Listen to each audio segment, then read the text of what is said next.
Welcome to Living 4D with Paul Chek. Today's guest is inventor and scientist Ross Newkirk. Hello, everybody. Welcome to Living 4D with Paul Chek. Today I have a very interesting, highly intelligent, very experienced guest, Ross Newkirk. Ross has some amazing technologies to help all of us heal, to create sacred space in our homes and wherever else we want to. And Ross's father was a very well recognized scientist, inventor, genius who I've watched a number of lectures with now and very impressive. And Ross is also a deep, loving man and an inventor and creator and has carried his father's genius into the world. And so I'm really excited to share Ross with you. The title of our show today is True Healing, and Ross has a lot of experience with true healing, as you'll find out. So, Ross, so lovely to have you on Living 4D with me. Yeah, thank you so much for having us on. I really appreciate this, Paul. Yeah, it's a pleasure. I listened to your podcast with Nathan Riley, and it was really good. I dig Nathan, and it was great to hear you guys dialoguing. I found the story of how your parents raised and educated you and your siblings was amazing and beautiful. It's so unusual. I've studied a lot on parenting, and I've read Basil Vanderklok's work on trauma and the statistics he gave in there for abuse and violence in families and drug abuse and all that was just heart wrenching to me. And I was raised in a violent and painful family. And so as I was listening to your story, I thought, man, it's just so amazing what happens when parents actually love their children and know how to parent them and bring their genius out of them and give them life skills. So I'd love it if maybe you could share a bit about your upbringing and what your parents taught you and how that influenced the work you're doing in the world today. It was an interesting childhood growing up. It all started, I think, with my grandparents. Both of them were healers of various sorts. One was healed from polio, and everyone else, all the other kids in his class, ended up in wheelchairs or passing on. And so my parents learned, both of them before they even met, learned early on the power and the importance of prayer. And so they decided to incorporate that in their lives. And our life, was pretty amazing growing up, although it wasn't devoid of, challenges. We were homeless at one point. We ended up losing my brother. There was definitely some big challenges. My dad's company, collapsed at one point. However, it was really prayer that enabled us to get through that and really ultimately, thrive in lots of different areas. We were very active growing up.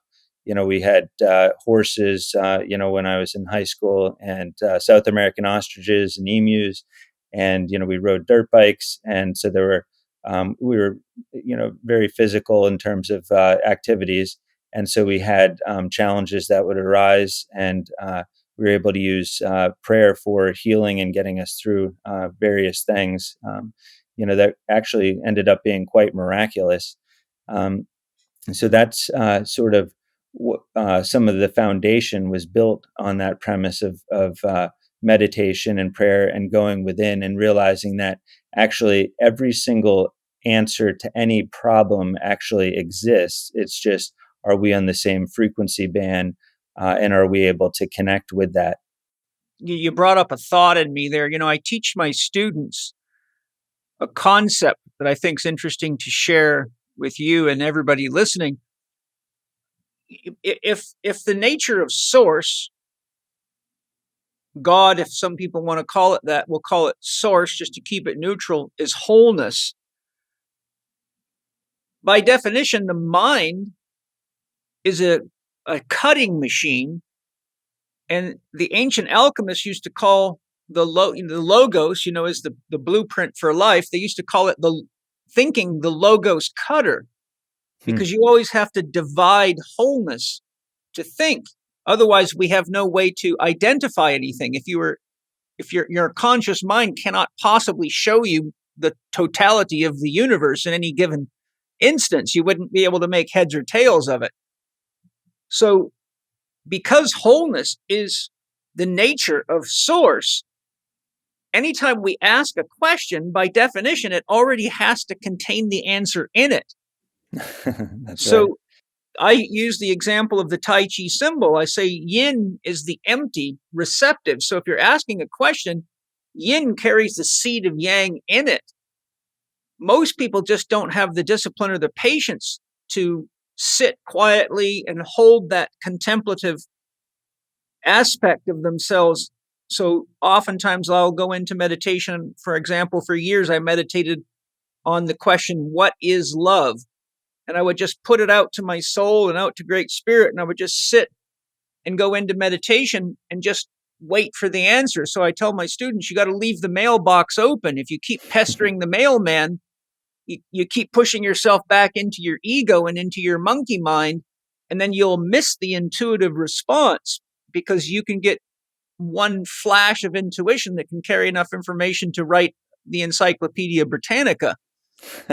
So I just think it's important for people to realize that when you have deep questions, the nature of the question, by definition, has the answer attached to it. Mm. Another example I give is I say to my students, if you're sitting in your yard and you've got a picket fence and one of the boards is knocked out, and all of a sudden you look and see the tail of an animal, but you don't know what it is, all you got to do is grab the tail and pull on it, and eventually you'll see the body and the head. So the tail represents the question, what is it? And then the act of really centering yourself with the question. And naturally, we can do research on the internet, go to libraries, look in our own libraries, talk to friends. But oftentimes we just get opinions or we get somebody's idea. But if you study any question, you'll find there's usually experts on either side that are equally qualified but diametrically opposed. So I say you're going to find that's very common in the world, that you can't really get a clear answer to anything if you trust experts, because they don't ever agree. They don't ever agree on anything.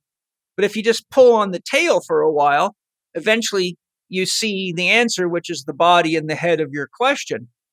So I think those are some concepts that are important for people to realize. Yeah, no, that's beautifully stated. I think being able to see the contrast, is so important, as well. You know, experiencing incoherence so that you can really appreciate coherence, experiencing sadness so you can experience happiness and love. And so I think, this playground, Earth, is really a preparatory school, as the metaphysician Mary Baker Eddy said. And I think this is, a place where we're just all learning, and but we're all learning different things in different ways, and that comes down to, again, vibrational frequency in terms of where we are vibrationally. What we're going to attract into our experience, and also realizing that the operating instructions and the so-called rules change as we start to enter into different realities, or conscious levels of awareness and consciousness. So as we start to raise our vibration, rules that seemingly seem so hard and set in stone at one point become more plastic and malleable, and we realize that actually they don't have to hinder us or hold us back like they used to. In my work in other dimensions, and I'm sure you're familiar with this, when you're in the astral dimension, one of the challenges there is that things change as fast as your mind does. So say I'm asking what's on the other end of the tail, but all of a sudden my mind thinks what's for dinner, then the whole scene changes to whatever that thought is, really, like almost instantaneously. Mm-hmm. And as a remote viewer, I had to really work to calm my mind so that I could stay focused. For example, if I say to my soul, please take me to the top of Mount Rainier right now, if I don't hold myself centered on that request with the intention of being on Mount Rainier, then wherever my mind jumps to is what I end up remote viewing. And the problem is you can jump all over the universe at the speed of thought. Steiner says in one of his books, one of the first things that happens when you die is you find yourself bouncing around the universe at the speed of thought. And that continues to happen until you realize it's you doing the thinking. You know, Ross, you spoke of the importance of the journey from our head to our heart in your podcast with Nathan Riley. And there's an old saying in spiritual development circles that says the longest journey you'll ever take is from your head to your heart. Well, I think that's a very important journey. My work with patients and clients over many years of my career has shown me that the journey from the head to the heart is much harder to take if one doesn't first take the journey from their head to their solar plexus. In Taoism, there's 3 key chakras or dantians, the third eye in the head, the heart, and the lower dantian, which is in Chinese medicines oriented to the kidneys and the adrenal glands. But research at HeartMath showed that there's 3 key biological oscillators in the human body, which are the brain, heart, and solar plexus. The solar plexus is a massive ganglia with as many or more neurons in the brainstem and spinal cord contained in combination. So there's the solar plexus really is a huge ganglia of, we could call it almost like brain cells. It's a processing center of a massive amount of information. And it's also the seat of many of our instincts, such as the instinct to move, eat, hydrate, eliminate, rest. And the organs of the solar plexus have a huge contribution to our emotions. In my work in spiritual practices, I found that rhythmic breathing and gentle movements, which I created a system called Working In, bring the brain, heart, lung system, and gut system into a rhythmic harmony so that breathing, heartbeat, and peristalsis are all in harmony at rest. And I don't know if you're familiar with the method of assessing that, but HeartMath says that if you take your breathing rate and then take your heart rate and divide your heart rate by your breathing rate, if you get a whole number, it means the body's in harmony. So, for example, if your heart rate's 60 and you're breathing 12 times a minute, you'd get 5, which would be symbolizing the systems in the biological oscillators are working in harmony together. But if you get a fractionated number, it shows that there's a disharmony in the system. So I've worked with that for years and tested lots of people. And I found, interestingly, in studying peristalsis, a couple of things will come up here. But one, waves of peristalsis typically go, depending on the stomach or small intestine, somewhere around 5 to 6 waves of peristalsis per minute. But when a person's in a relaxed meditative state, they can easily drop down to 6 to 10 breaths per minute. 6 is not that uncommon. And then you find the heart rate calms down a lot too. So I found, just experimenting with myself and my patients and using various biofeedback devices, that when a person gets into that relaxed state, they have coherence between these 3 centers, the brain, the heart, and the gut. And I'm sure you're aware of the information from HeartMath, where the heart usually knows what the brain's going to perceive about 5 to 6 seconds before the brain's even aware of it. And I think it's interesting too, because in my studies on dowsing, which are quite extensive, one of the things that they found in research on dowsers, they use lead shields to block all the key chakra centers, glands. So they block the third eye, the cranium, the throat chakra, the heart chakra. But the one area that stops people from dowsing is when they put a lead shield, like you use for x-ray, around the solar plexus. They found when they shielded the solar plexus, dowsers couldn't douse. So that really, I thought, was an important finding with regard to this. So with that sort of preamble, I'd love it if you could share your thoughts in regards to the importance of including the solar plexus or gut system in our process of holistic spiritual integration, and how important you feel breathing coupled with rhythmic movement is for general well-being. And do you agree that integrating all of these centers would make the journey from the heart to the head more efficient? Yeah, that's some really good points there.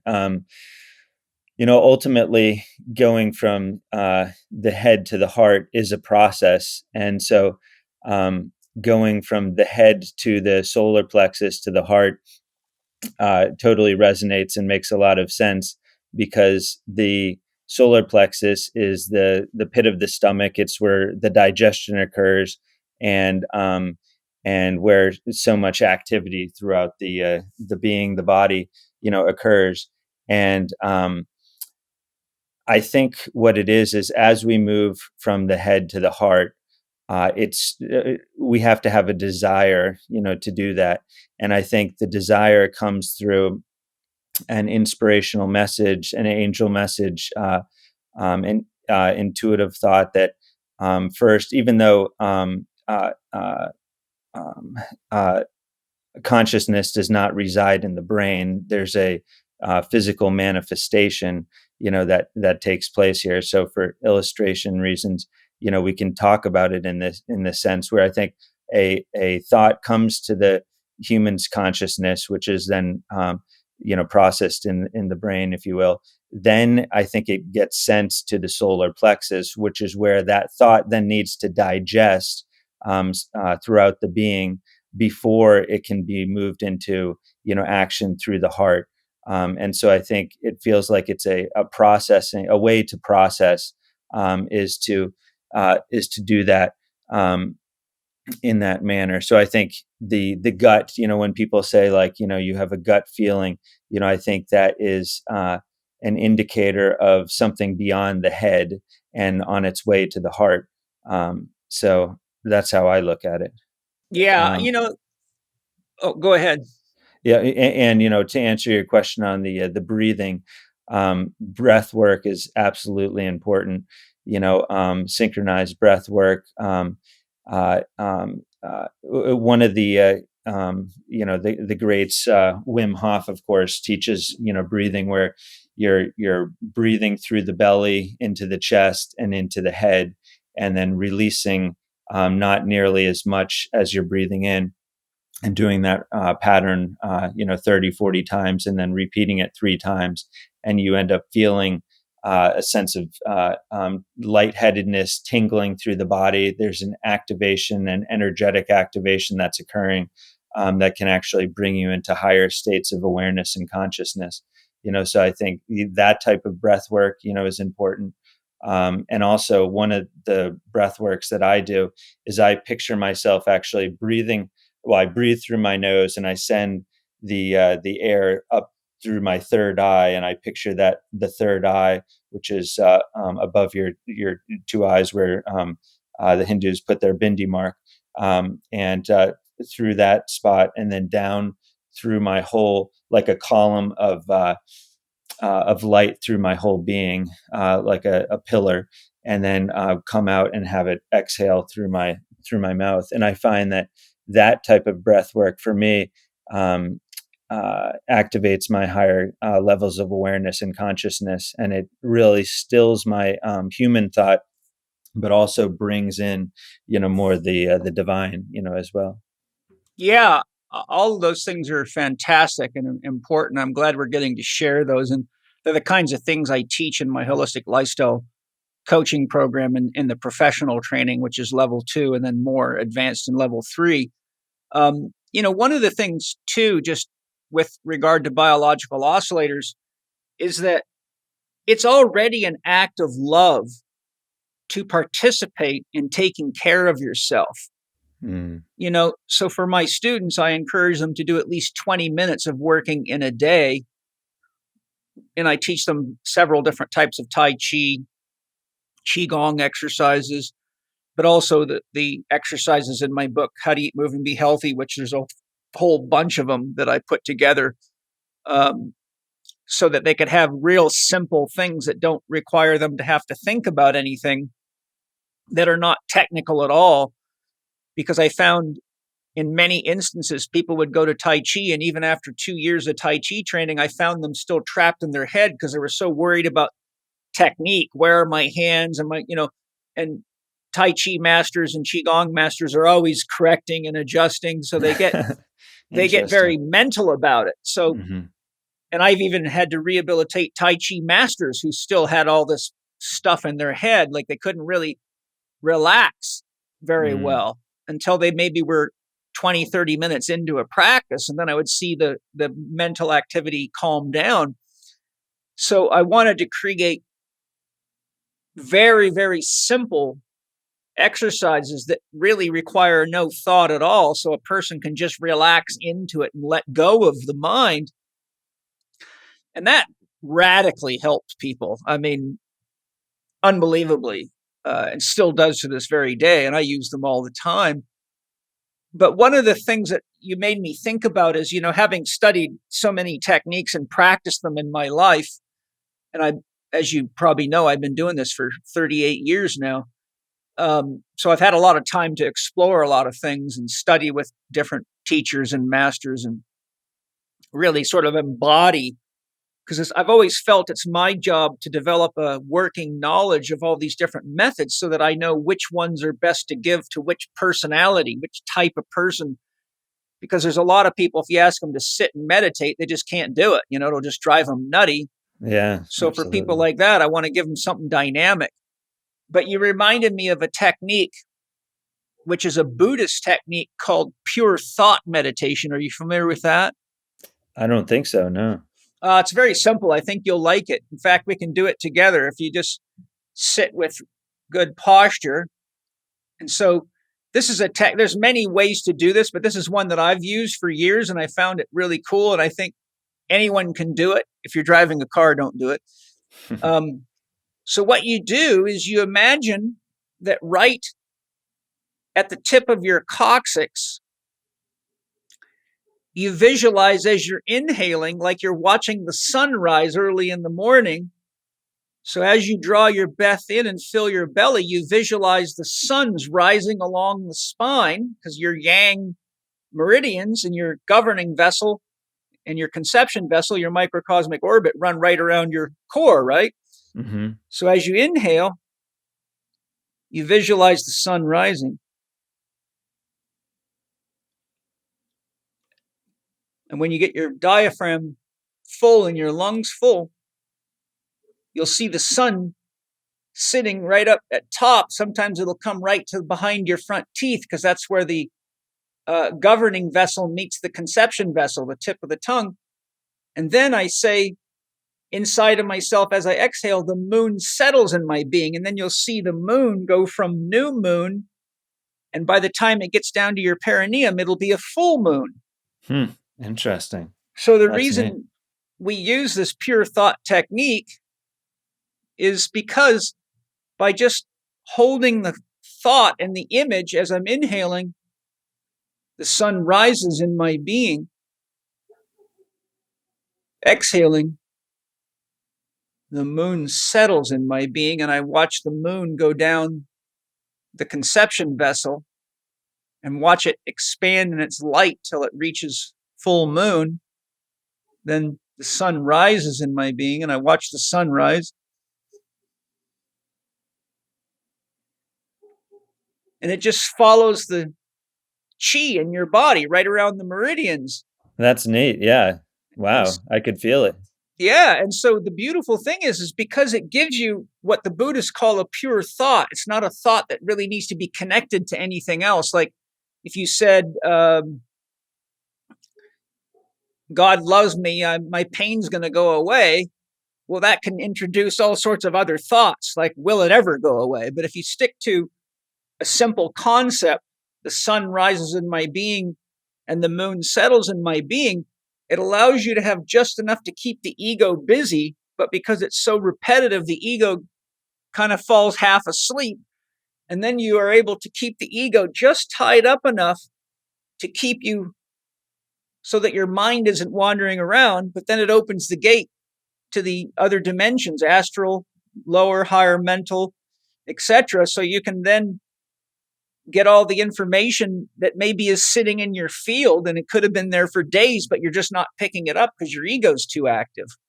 Yeah, that's great. I could really feel the sun and actually see it, and it just like permeated downwards and started to encompass. So that's beautiful. I like that.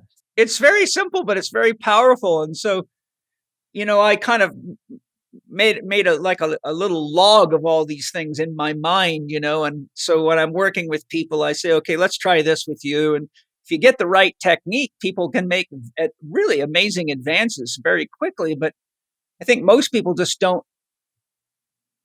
end up getting the good fortune of having a therapist or a teacher that has enough experience with not only a variety of techniques, but the ability to assess who is the right one for, which technique is right for somebody. So you end up in a class where everybody's doing the same thing, but it might be just totally not the right idea for what you need.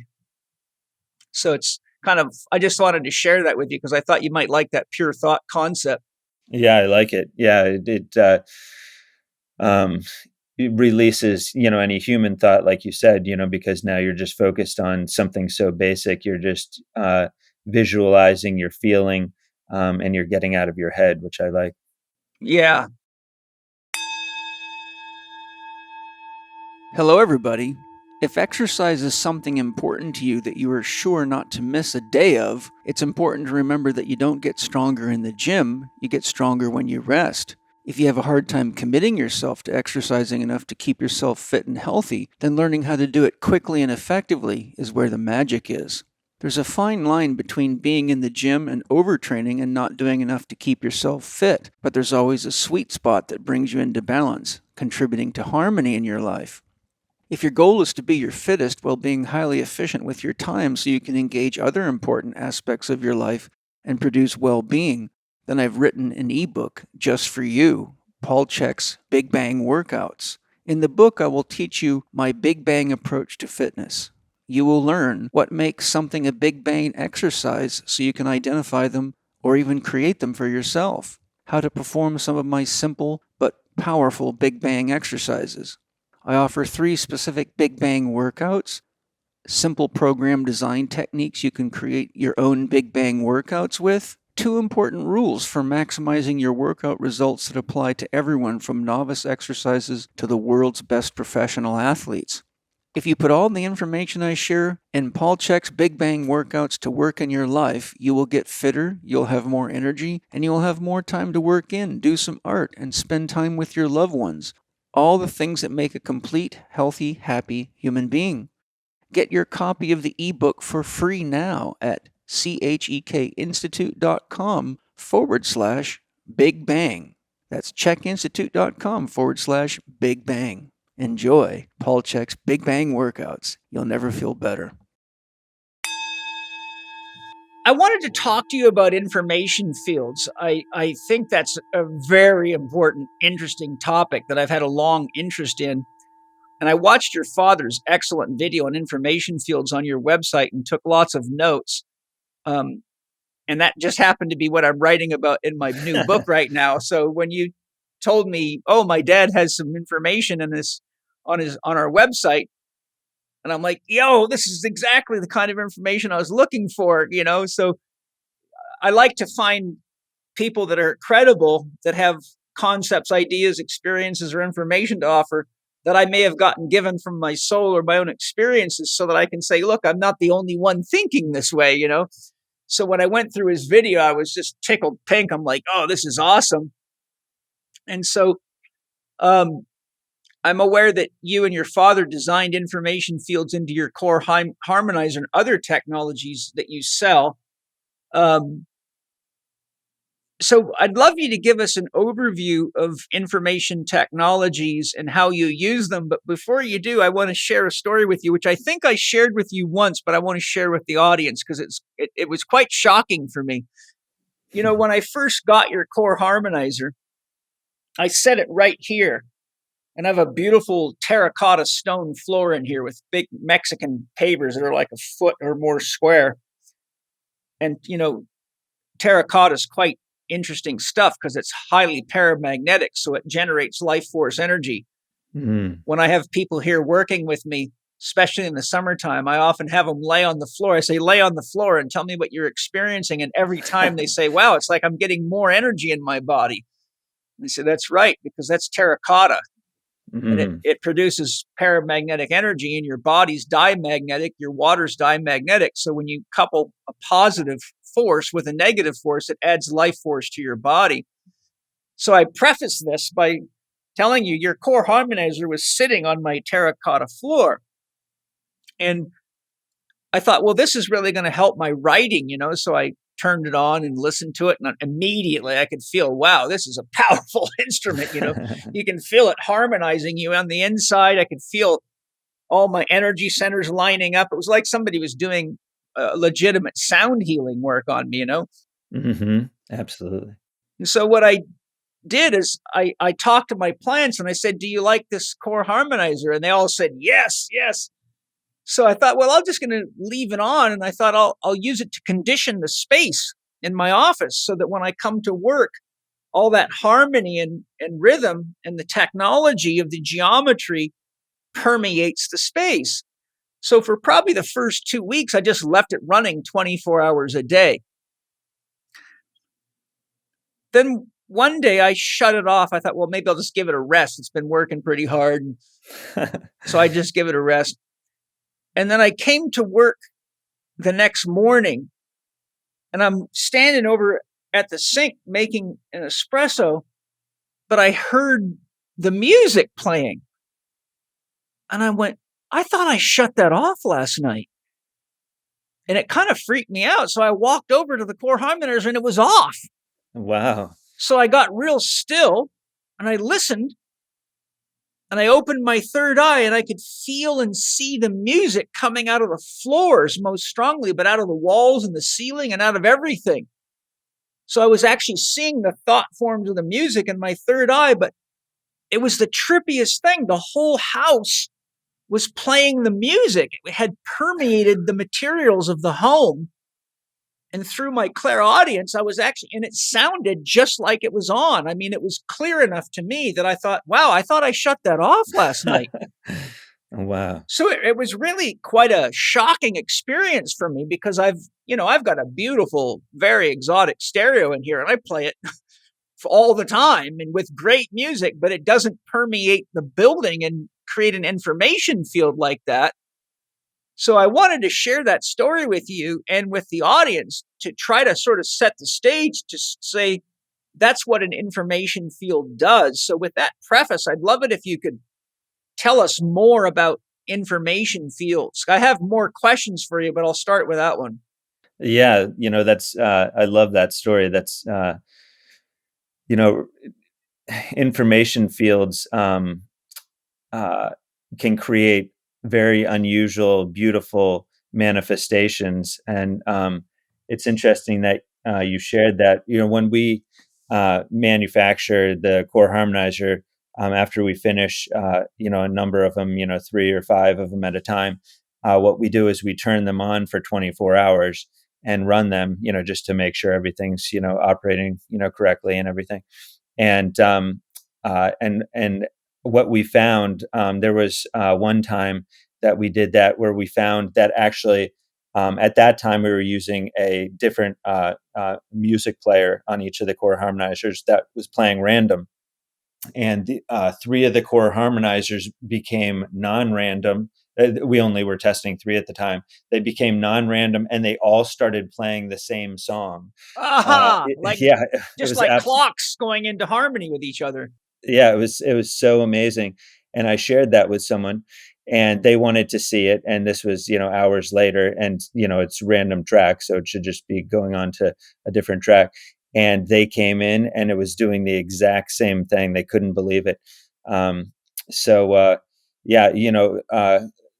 Information fields, when used correctly, create tremendous coherence and harmony and synchronicity. So basically, what is an information field? An information field is a non-physical field, just like historically there's been 5 non-physical fields in science that are readily understood and known, and that's the electric field, magnetic field, gravitational field, and strong and weak nuclear attraction field. And there's also something called an information field. And the Russians actually were the first to discover information fields and utilize them and study them. and they spent $500 million studying this subject matter. So not only was it a real thing, they discovered how to utilize them. And so that was our premise into information fields. Is my dad actually worked with some of these top scientists briefly that shared with him about information fields, and he had studied for many, many years on creating technologies to raise human consciousness. And so he realized that using information fields in order to create a very coherent, harmonious field was necessary to do this. And so our technologies, depending on the one we're talking about, utilize information from light, information from music, and geometries, which inherently create their own information field. And someone might say, well, what is an information field? I still don't understand. Well, an information field, you can see it in, some people have heard of and can see auras, an auric field around a being. You've probably seen pictures. Some people have seen pictures in, the Bible and other ancient drawings and stuff with this glow behind the person's head. That's an auric field. And you can actually train yourself through different practices to be able to see that field. And there's advantages of being able to see that field, because you can actually understand what is going through that person's consciousness. Are they good intent, bad intent? Are they struggling with something physically?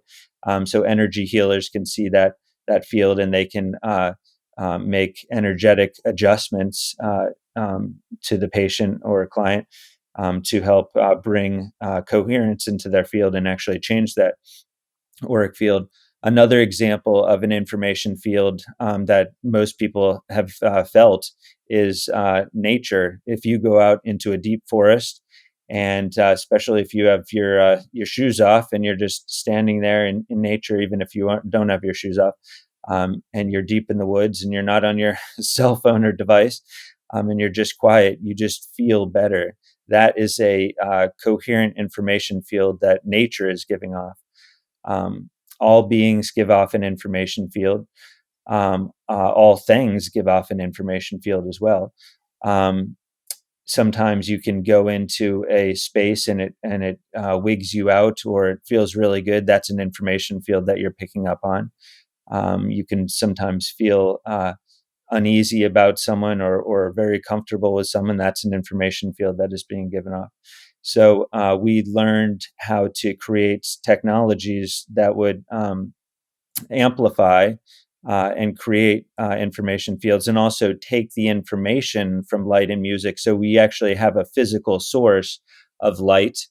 Sometimes it's in the case of a laser. Sometimes it's in the case of full spectrum bulbs and other sources. And we're taking the information from that we're all attracted to, and then projecting it into a space. So you actually don't have to see the physical light, because we're getting the essence of it, if you will. And the same applies with the music. Most of our technologies play music, and most people like the sound of the music, but we're actually, again, taking the essence or the information from that music and conditioning space with it, if you will. All the technologies that we create are never doing anything to someone. So there's no subliminal messages.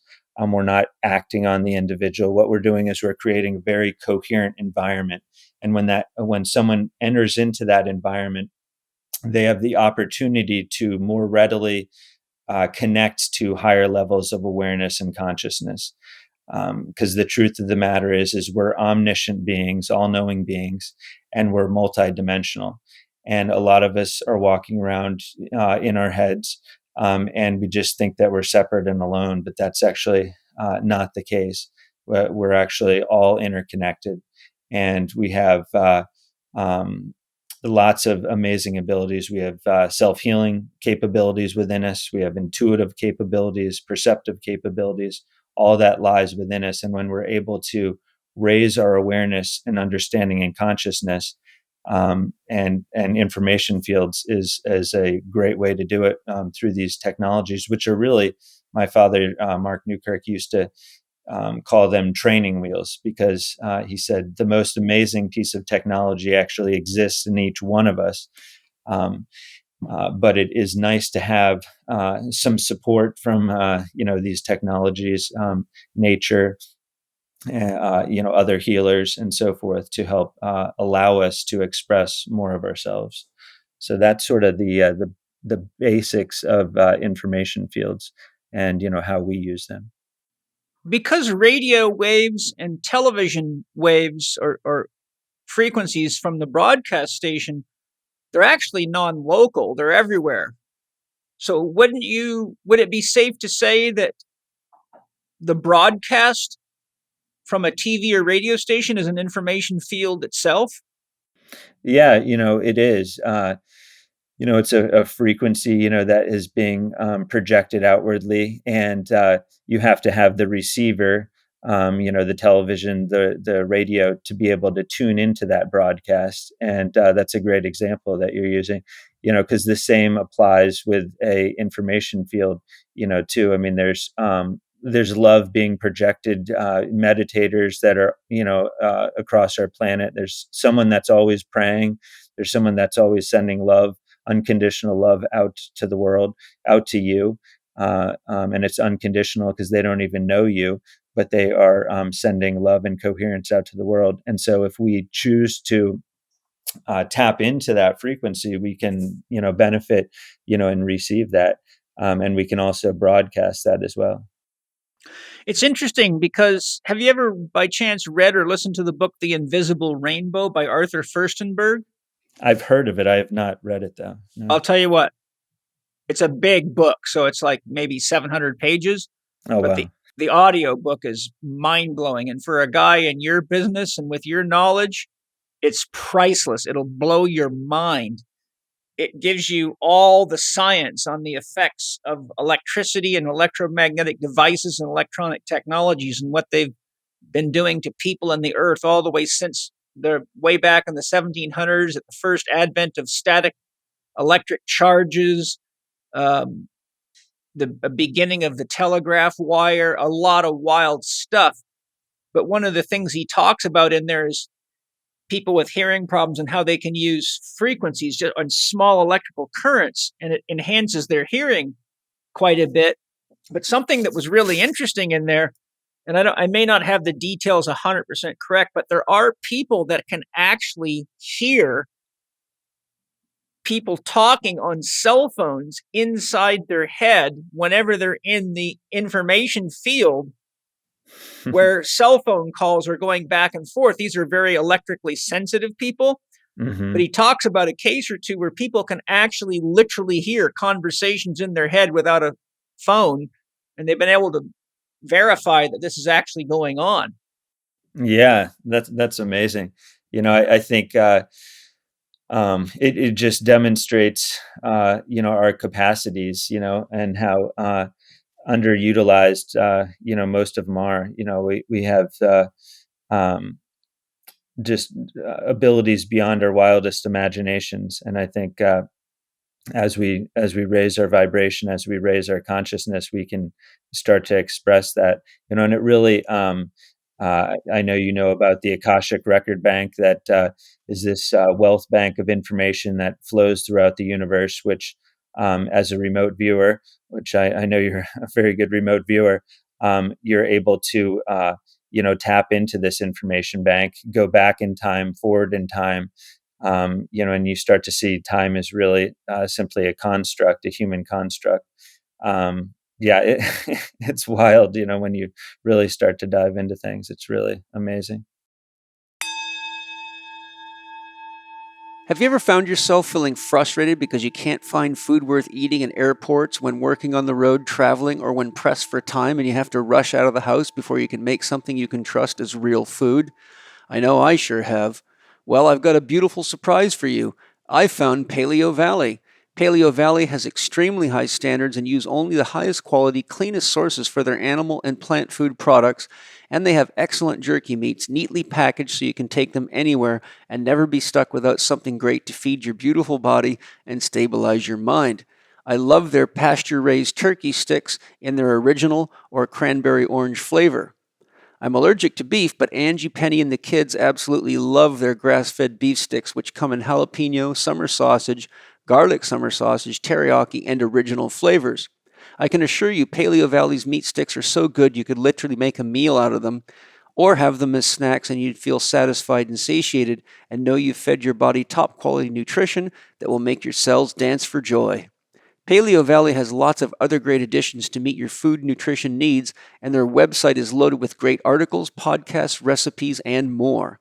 Go to paleovalley.com, that's P-A-L-E-O Valley.com, and get your 15% Living 4D discount by using the code CHEK15. That's small k, C-H-E-K, 15 on checkout. The whole family will be satiated, nourished, and glad that you did. Enjoy. My wife Angie, who's a shaman, she used to go to hospitals with her dog because it had a lot of healing properties and it always knew who was going to die. Mm-hmm. And so she had an arrangement with some nurses because once they found out her dog had the ability to do this, they liked to know which patients were, in serious trouble and on their way out. So she would go visit the hospitals, and her dog Maggie would stop at the bed of the patients that were close to death. And every time she was right. But so she would let the dog lay with that person and it would have a healing effect on them. And I've also heard of many people that find holding their cats and letting their cats purr has a healing effect on them. So what's your thoughts on a cat's purr being an information field?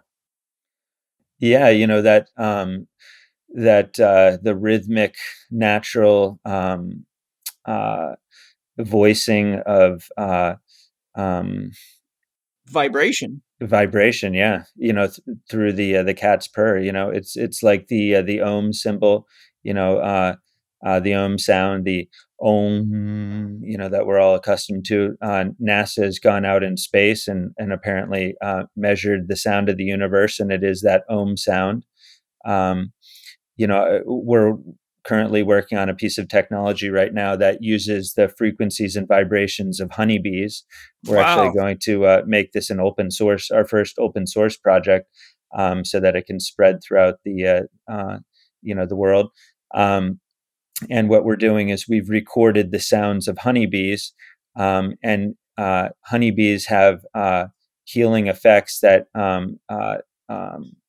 they give off through the vibrations of their wings, and their movements, and their various communications. And in other countries, they use honeybees for releasing of stress and healing of all sorts of things. Where they'll take a shed, they'll build a shed, and then they'll have the hives accessed from outside of the shed where the honeybees fly in.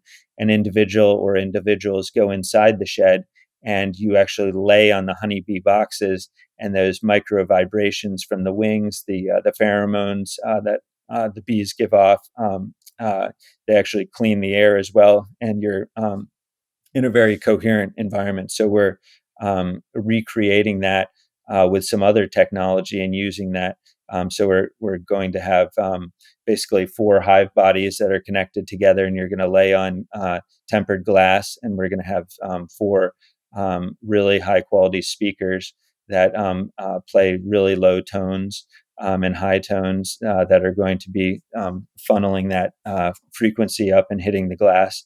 And it's going to be going through some honeycomb that we've recreated by looking at nature and so forth. And there's some other materials and so forth that are in it.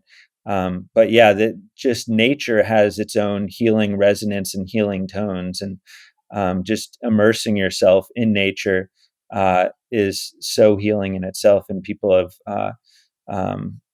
received great benefits by doing that. And I think man is pulled himself, herself away from nature for so long that's why more and more people are experiencing various ailments, is it just shows that we've become disconnected. But when we reconnect, you can rapidly heal. I mean, during this whole pandemic, we saw how fast, in other countries, the earth was healing and the skies were cleaning up and water quality, very, very quickly. So earth is a healer. And if man can behave a little better, I think the earth will be just fine as long as we change our ways. And we have a long ways to come. A lot of us do, anyways. Yes, that's true. A couple thoughts came to my mind.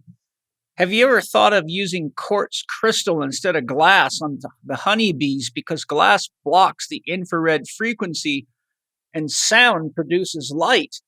I've studied the work of John Stuart Reid, who's the world's leader in cymatics, and he actually shows the physics of sound.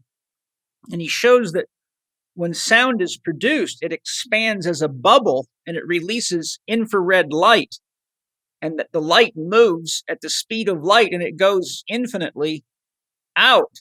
And so different sounds can produce different light frequencies depending on the nature of the sound. And being that the vibration of a bee's wings are so high, it seems a quartz sheet of glass, quartz crystal, not glass, but you can, like they use it in research a lot because they don't want to block certain frequencies. So they have quartz beakers and quartz jugs and things for specifically for research because they don't want to block the ultraviolet light.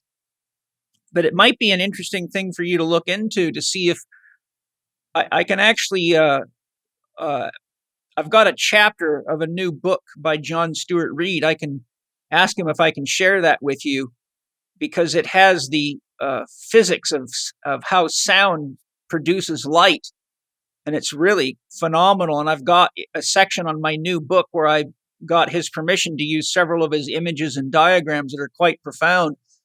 So it might be an interesting thing for you to experiment and see if maybe a quartz crystal sheet would be more therapeutic due to the fact that it wouldn't block any of the frequencies. Yeah, that's very interesting. And quartz, as you know, has many amazing characteristics and qualities to it. With an information field, the beautiful thing about it is as you're generating an information field, depending on how it's done and so forth, information fields, just like a remote healer, can send love, to someone far, on the other side of the planet. Yeah. It doesn't drop off like the inverse square law. And so there's lead can't shield an information field or brick walls or so forth. So yeah, I'll definitely tune into that. It's interesting and see if it would be applicable for what we're doing here. But I do know that information fields aren't hindered by that kind of thing generally. But using something more natural like that is and it has its own frequencies and vibrations. So yeah, I appreciate you bringing that to my attention. Well, the other thing too is beyond the information field, the vibration of the wings can be producing all sorts of other healing effects. And because the spectrum of sound and light goes beyond what standard glass gives, if a person's going to lay on it, and as you know, quartz amplifies signals. Absolutely. Yeah. So using quartz instead of glass would actually basically amplify the vibration of the healing effects of the bee's vibrations. So you could double up. You can have the information field effect, but you can also have the therapeutic effect of the sound vibrations and the light they're producing. Yeah, absolutely. You made me think of something else too, because I've studied bee shaman. I used to be friends with a lady named Lane Redmond, who's world famous and recognized as the world's best female drummer. She died a few years back, but she was a friend of mine, and she was a what's called a bee priestess in the bee shaman tribe. And working with her, I started doing more research into bees, and I came across information that was quite interesting. They suggested that it's not unusual for bees to sting people right on a meridian that links to an organ that's got health problems or diseases. So I started paying attention whenever anyone around me got stung by a bee, and every time they got stung right on a meridian, and it had something to do with a problem they were having. That's interesting. Yeah, it's different than if you irritate bees. Then they're attacking you to protect themselves. Mm-hmm. But every now and then, for no reason, people just spontaneously get stung. And I'll give you an example. I was working with a lady doing a healing ceremony with plant medicines. She was really quite in a negative, dark place and had a lot of grief trapped in her, and just was really kind of like someone in a dark night of the soul. And she was sitting outside in my Tai Chi area, just sitting on a bench, just quietly listening to the music I was playing. And all of a sudden, out of nowhere, a bee came and stung her right on the finger. And she got really upset. And I said, the first thing you want to do is not get upset. And the second thing is you want to ask yourself, why would a bee come out of nowhere to sting me? And the third thing I wanted to point out to you, and this is me talking to her, I said, look where the bee stung you. And I showed her right where it was. I said, that's exactly on your heart meridian. You just got stung bang on the heart meridian. And that's what you're here to work on, is healing the pain in your heart. So here's your first lesson in learning how not to see everything from a negative perspective. You have to start asking yourself, why would a bee come out of nowhere and sting me right on the heart meridian if it was a negative thing? So I was trying to show her, if she changes her orientation toward life to look for what's possible or what the gift is, instead of always thinking somebody's trying to attack her and being the victim. So it was really quite a surprise for her. And I actually said, just so you know that I'm not BSing you, I went and got a meridian chart and showed her. And sure enough, she could see it was right on the heart meridian, right exactly where she got stung. That's amazing. That's amazing. It's like the universe is the master of infinite detail. Yeah. And, it's like a lot of times our human mind comes in to try to translate or judge, based on past experiences and programming that we have. And I think as we, move more into the, out of the head to the solar plexus, and then the heart, we can start to realize and tune in, like you did, on like, hey, what if it's not what it appears here? What if it's something actually here to bless you? And that's beautiful that you're so in tune to be able to pick up on that. That's great. Well, when you've been through as much pain in your life as I have, you either have to play the victim and get angry and frustrated and take lots of drugs and trust doctors, or you have to orient yourself toward what I call the pain teacher and say, what is it that I'm being given as a lesson here? And I found every time we actually work with our pain to heal, one thing that happens aside from us healing is we become very attuned to who's carrying the same pain that we've had, because we know the energy signature of it. We know what it looks like, feels like, sounds like. We know the facial expressions, the postures, the gestures. So I found that by working with pain and letting it guide me, it's taking me into all sorts of amazing experiences. And sometimes if I'm dealing with a lot of pain, I'll do a medicine ceremony, and I'll ask my soul to guide me into what it is that I'm meant to learn from it. And I'll pick up all sorts of wild and interesting information like that. So I've been kind of recording all this for many, many years so that I can work with somebody and say, you might want to try this crystal, or you might want to try, maybe spending more time handling earthworms. For example, when people have small intestine problems, if you look at the earthworm, it's like the small intestine. So I say, spend more time relating to earthworms and dig them up and touch them and feel them and open your heart to them and see if there's something in the earthworm's energy field that can support your intestinal tract. So it sounds, to a lot of people, it sounds like I'm a real weirdo, but the reality of it is most people that come to see me have failed in the medical system, and I've got a pretty damn good track record. And I find that if people aren't open to that kind of stuff, then the reason they're in pain is usually because they're so close-minded that they just keep doing the same things over and over again, even when the environment's changing or relationships are changing. So they're acting like a big rock in the flow of the river of consciousness and don't realize they're creating the resistance that's causing them the pain, but projecting it out onto somebody else. Yeah, no, that's right. Yeah, the pain is the representation of the resistance, from what our true nature is, which is, in the absolute, it's really perfection, but it's been overlaid with all sorts of programming and past experiences and so forth. But when we can get away from that resistance and open ourselves up to infinite possibility, and I think the best way to do that is go into the childlike mind, because the childlike mind is exploratory, it's inquisitive, and what I love about healing is that you don't have to have spent 30 years up on a mountaintop meditating. It's never too late to be able to heal yourself, and a lot of these methods to healing yourself are literally just getting out of your own way, quieting the mind, listening, and receiving.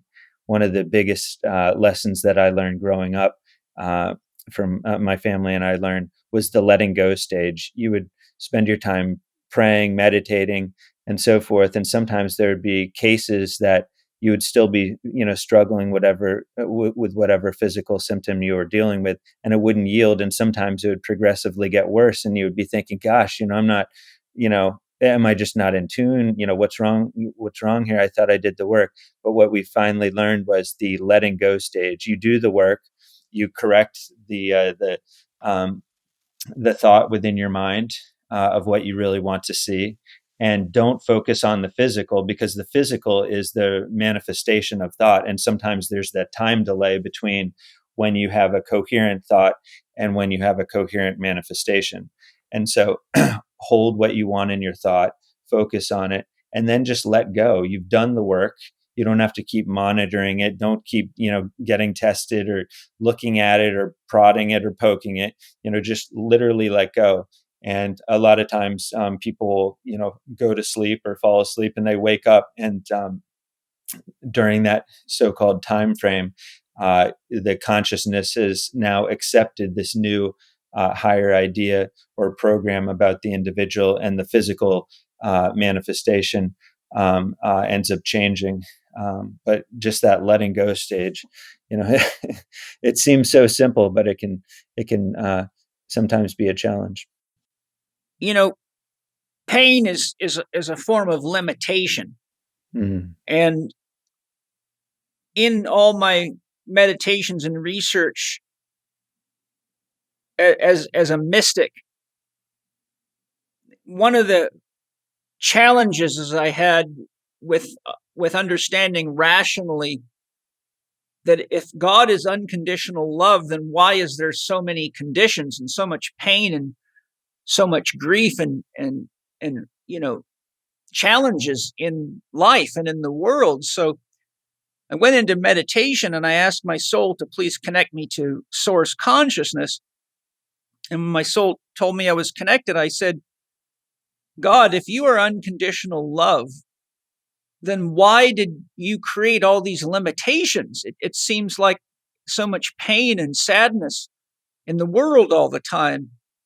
And the answer that I got back was quite profound. The answer was, I create limitations so that I can love myself unconditionally. Wow. And it just hit me like a lightning flash. I'm like, yes, because if everything was unconditional love, by definition, there would be no means of loving. If there's no I, thou, then there's nobody to love.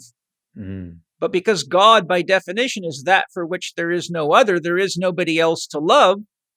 So God looks into itself and imagines and sees its potentials, which is you and I and every living being in the universe, and the limitation that's necessary to create the other, so that love has the capacity to be a living experience. I define love as the flow of energy and information through empathic and compassionate connection to self or other. So God had to create a self or other, or there's no way for the flow of energy and information or consciousness to emerge. So I found it quite fascinating that all the limitation is really so that God can love itself unconditionally. Wow, that's beautiful. That's what I mean when I do these contemplative meditations, because those aren't the kind of questions you can easily find answers to, no matter how powerful your search engine is. So whenever I come up against a wall like that, I say that's my signal to go talk to my soul, or talk to, Rumi or Kabir, or in any soul that's ever lived on the planet that I think might have the answer. And I get a lot of amazing information that way. That's awesome. P3OM by Bioptimizers is hands down one of the most important supplements to have on you everywhere you go. If you're traveling, if you go to work, if you're going to friend's house to eat, this product will knock out food poisoning and almost any kind of gut disorder, from viruses, bacteria, fungi, whatever could irritate your gut so quickly. It's mind-blowing. I have been using this product since Wade Lightheart first turned me on to it, and he's the formulator of it. And I've got Wade here to tell us how it works, but I just want you to hear it from me.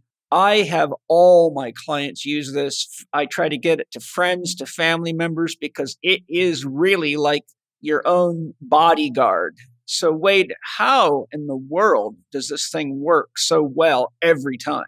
Well, as you know, we're very research oriented, and we have literally a university in Croatia that we do microbiome testing with our labs of PhDs to find out what's the most effective formulation. And we are quickly moving into the post-antibiotic world where we need to cultivate super probiotics. We all heard of super bad bacteria in hospitals and stuff that are antibiotic resistant. Well, what we did, we worked with a medical doctor that was able to take an aggressive strain of L. plantarum, which is a very aggressive strain, and then put it through almost like a BUDS camp, a Navy SEALs training, where we subjected this particular probiotic to a toxic environment. We ran a sine wave through it, and out of that survived only about somewhere between 2 and 3%. We then take that and grow it on very special food. We feed them just like you would feed a great athlete. You feed them special food, and the probiotics develop unique capabilities. We have a US patent that is so powerful, I can't read it on the airwaves because we'd get canceled.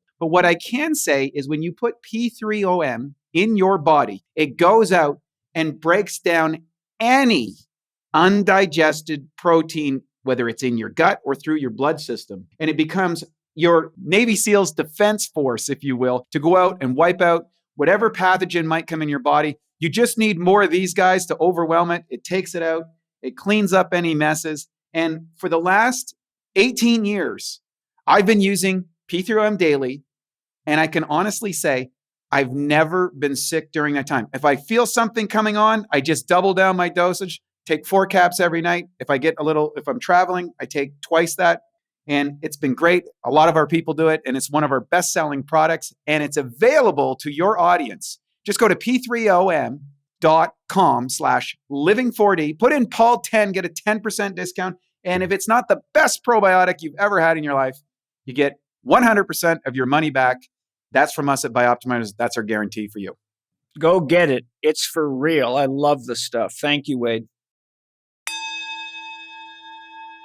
Ross, knowing that every cell, gland, organ, our brain, and body as a whole is producing information fields that interact with each other, what are some of the things anyone can do within their home environment or in or on their body to enhance producing supportive information within their information fields?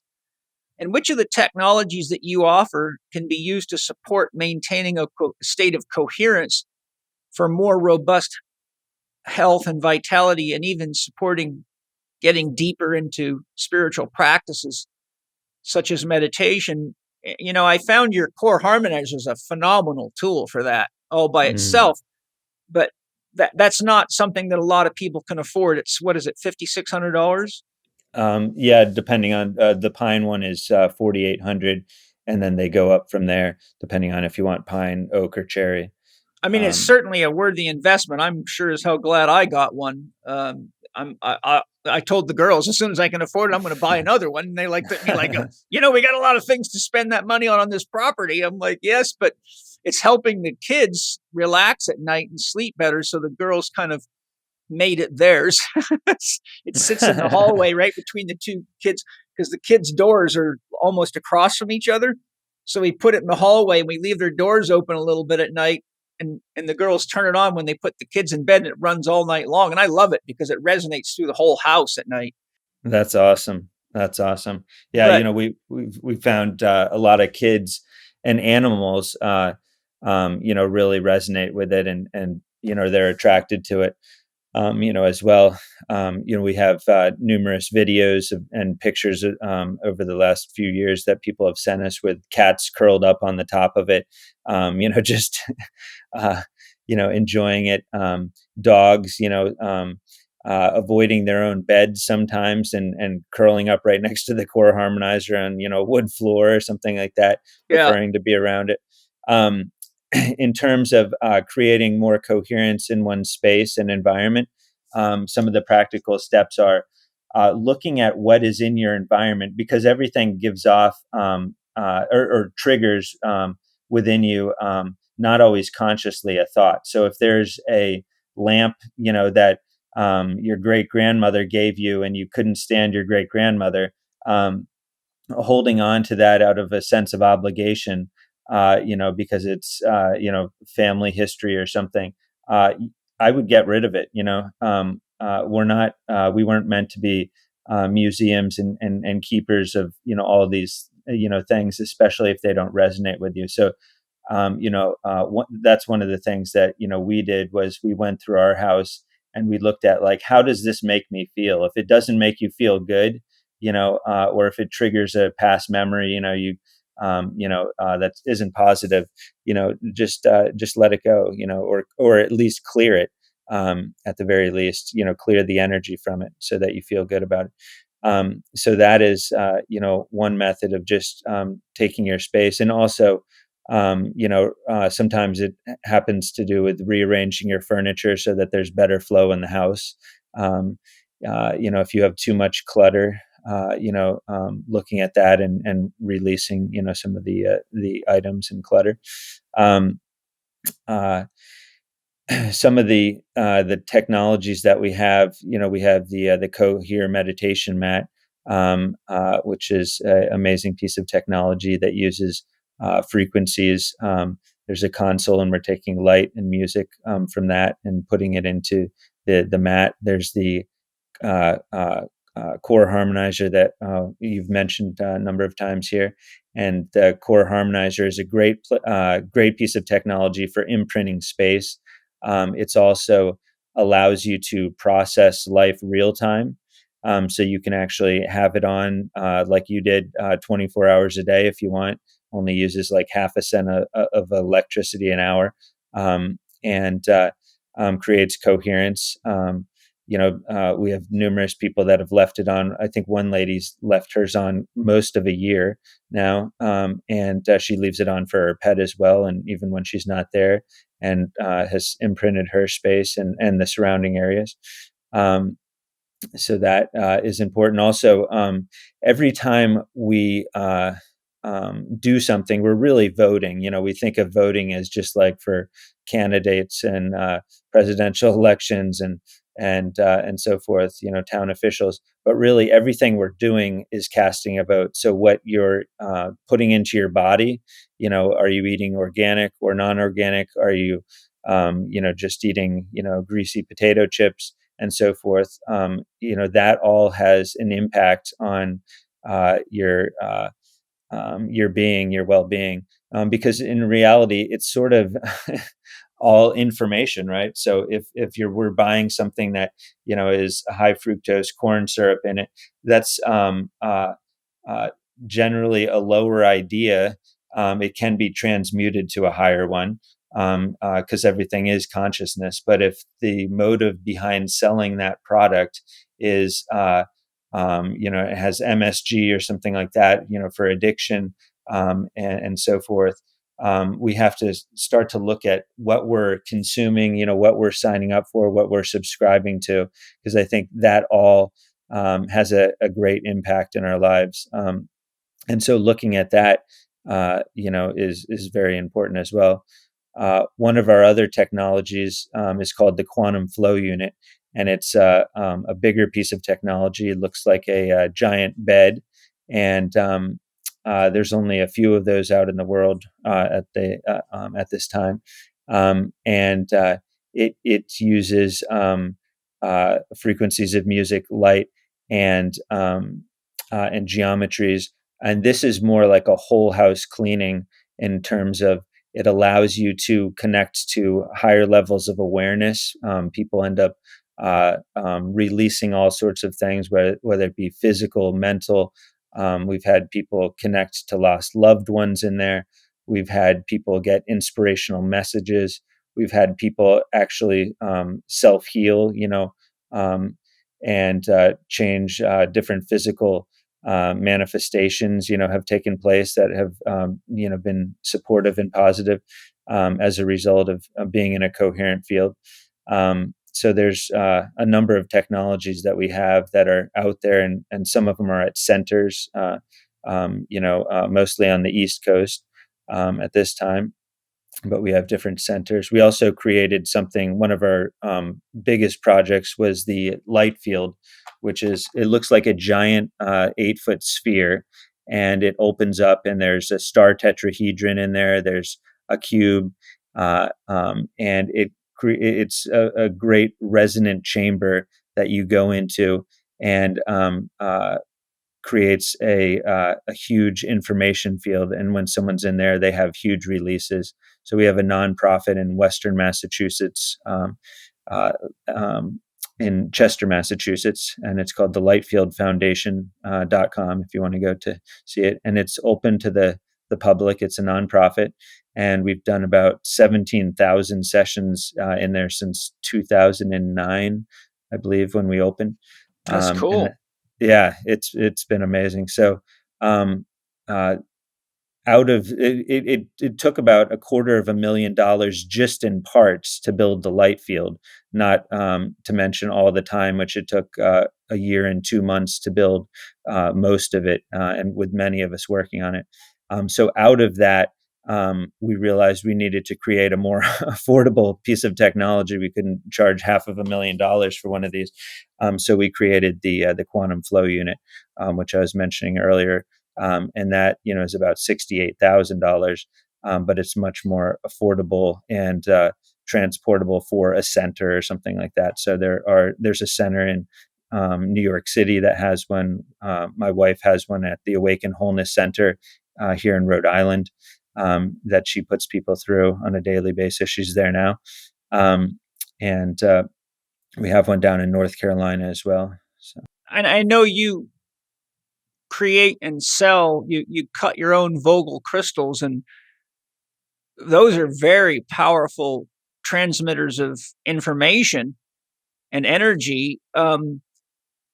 Wouldn't it be safe to say you can create information fields if you coupled prayer or positive thoughts or visions or dreams with the use of a high quality crystal or crystals in your home space? Wouldn't that have a very therapeutic and positive effect? Yeah, absolutely. We sell in our cutter cuts Vogel Cut Crystals, which are natural quartz crystal that are cut with specific angles relative to the growth angle of the natural quartz, and then also the internal angle on the receiving end, which is known as the female end. So it basically has, to describe to the listeners, it's a crystal with two pointy ends, if you will, Mm-hmm. and the larger pointy end is the receiving end, and so you can use intention, and there's lots of different videos online, and we're creating a very thorough one at the moment as well, on utilizing these crystals. But basically, you use the crystal as an amplifier of intent and information, and they're extremely good at cohering love, energy, and thought. And the way that they're cut, actually, a natural quartz crystal, which is six-sided naturally, is actually in resonance with water. And water, a snowflake is six-sided as well.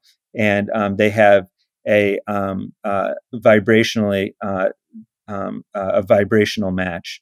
And because the human body is approximately 70% water, depending on how hydrated someone is, utilizing a crystal for intention and healing, purposes is really in resonant with the body.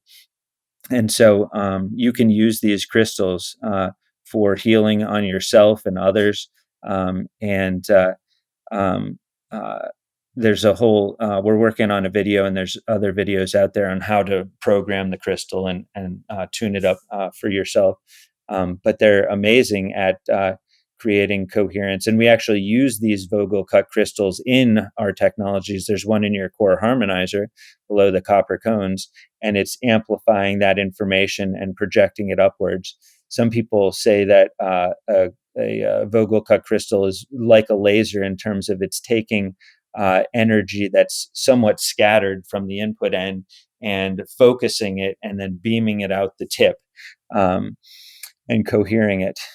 Marcel Vogel, who was the discoverer of the late Marcel Vogel, who's the discoverer of the Vogel cut crystal, he worked for IBM, and he was quite an amazing man. He worked in the area of liquid crystals and magnetics and luminescence, and he had his name on about 100 patents that he had worked on at IBM, and was one of their top scientists. And he actually discovered that you could cut natural quartz crystal a specific way and use it for storing information and sending, receiving and sending information. And so he ended up leaving IBM and just focusing on these crystals, and became very well known. And he had all the scientific background to validate, their effectiveness. Yeah, it was pretty amazing. So he was the discoverer of it, and he gave humanity this tool that can be used for creating coherence. And they're easy to use. They're small. You can put them in your pocket. We sell them with a little fabric Sherpa line pouch that we hand stitch up, and they're just amazing. They're very beautiful as well, but they're extremely functional. And my father first was introduced to these crystals, maybe I want to say it was probably 25 years ago now. And when he first heard about him, he was like, "Oh, well, sounds a little woo-woo." But he was a very scientifically minded man, member of the National Academy of Engineering, a elected member of that. And so he liked research and validation. And so he spent considerable time, looking into this, and discovered that, yes, in fact, you can use these crystals as amplifiers of information and intent. And so we ended up incorporating these into almost all of our various technologies that we use. They play a role in them, and they're quite amazing.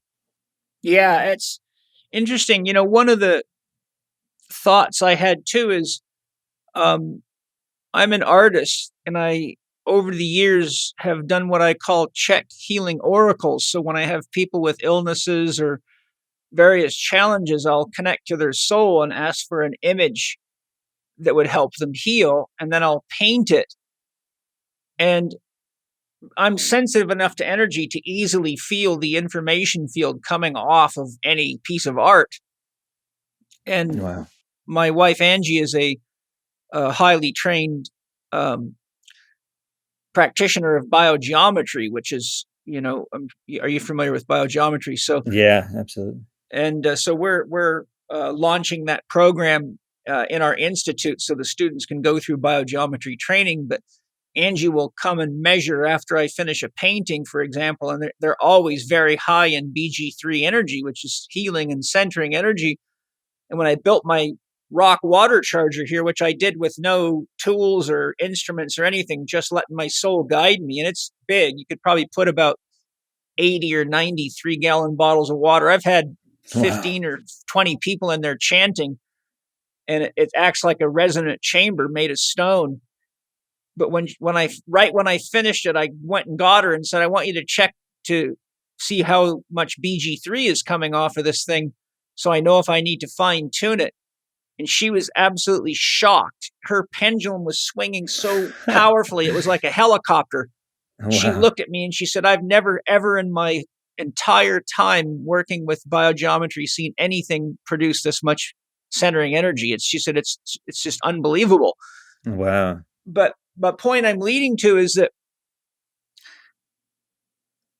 I think art can be created to create information fields that are healing.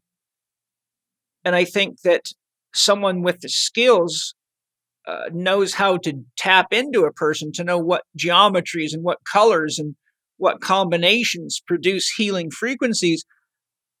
But wouldn't it be safe to say that, let's just say you went to say you were dealing with cancer or an illness or grief or loss in the family, and you went to an art gallery or you were out just shopping and you came across a piece of art that had a soothing effect on you, a calming or a healing effect on you, something that you just felt really attracted to it.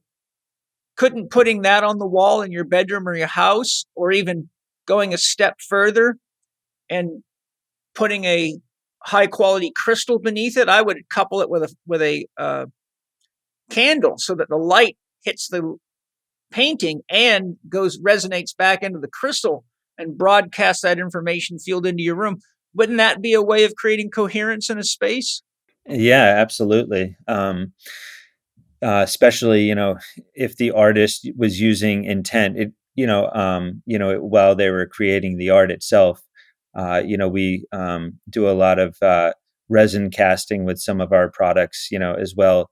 And so having the positive thoughts, especially when the resin is in its soft form and hardening, that's really important. So if someone was painting a picture and they were adding their coherence, especially while they before the paint was drying, as well, that would be awesome to infuse it into it that way. You don't ultimately need to do it that way, but it's sort of a beautiful representation. But yeah, absolutely, art, things that make you feel good like that coherence, that bring you into a higher energy state, vibratory state. When we start to move into, when we start to look at our lives and we start to adjust just the little things. Years ago, I decided to look at every aspect of my life. So I got away from, white sugar, stopped eating white sugar. I started to eat organic, a lot of raw, turned vegetarian. I even went as far as, when I needed to buy new clothes, I bought organic cotton, as well. And I started to try to harmonize everything, in my environment. And I think, the more that we're able to do that, it allows us to enter more readily into a higher frequency band. And when you start to do that, you realize that there's other toolboxes that start to form when you're following your dreams and you're singing your song.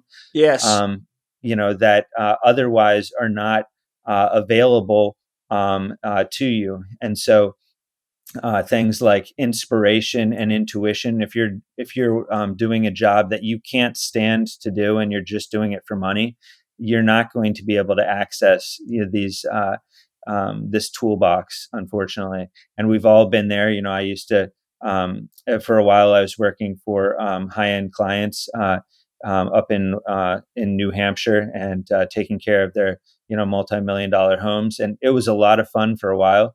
And then I sort of outgrew it, and I realized that I needed to sing something, and there was something in my heart that needed to be sung. And so I ended up writing a book called Unsubscribe, which at that time, right as I started to write it, my mom passed on suddenly in Paris, France, on a trip with family, just literally left the body.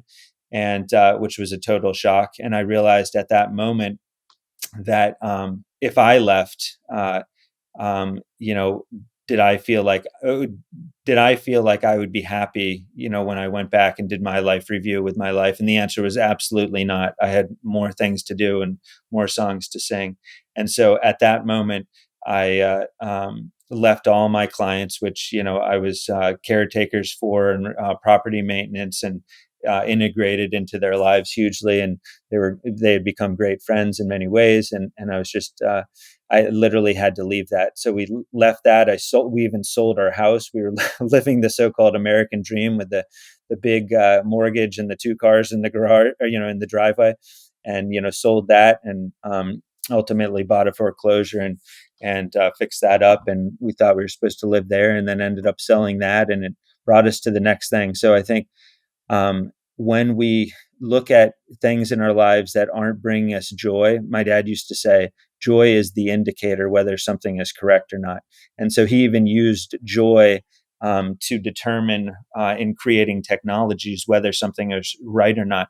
We'd have 2 different materials, or we'd have 2 different laser mounts or whatever they were, and, you know, which one are we supposed to, you know, use, you know, here, you know? And he would say, whichever makes you feel joyful inside, because joy is a resonant frequency that is really a compass needle that guides us, you know, in the direction that we need to go. So it can be very hard and uncomfortable letting go of something that really isn't working for us, but we feel like we have to do out of necessity for survival. You know, so it's very scary, you know, when we are in the process of needing to let go of something. But when you start to let go and you just trust the process, and you just say, like, there has to be something better, and I can always go back to that if I need to, then all of a sudden you realize there's another step that starts to form in front of you, and then another, and you can take that and just see where it leads you.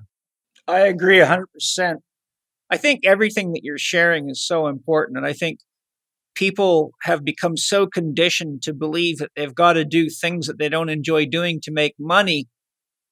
But I think if more people were taught true spirituality and how to access their soul, and get guidance from their highest self, and trust that when your intention is to help make the world a better place for all living beings, and to live your life fully, that you always are guided. And I know I've had to work through. It doesn't mean your life's going to be easy, right? There's times like building a new business. Penny and I went through hell to deal with what we had to deal with to grow the Chek Institute, and all the employees, and money fluctuations, and resistance to my new ideas. But, you know, I tell people a labor of love is sustainable, but labor without love is just labor. And it Yeah. it burns you out, and it makes life very flat. And that's how you invite disease in, to remind you that there's a real process of manifestation taking place. You know, your disease is usually a mirror image of your mental perception of yourself and your situation. So I think that there's just a lot of possibilities for all of us to, these things that we're talking about, they seem way out there, but as you very well know, there's just mountains of science behind all this stuff these days. Just people are just so poorly educated.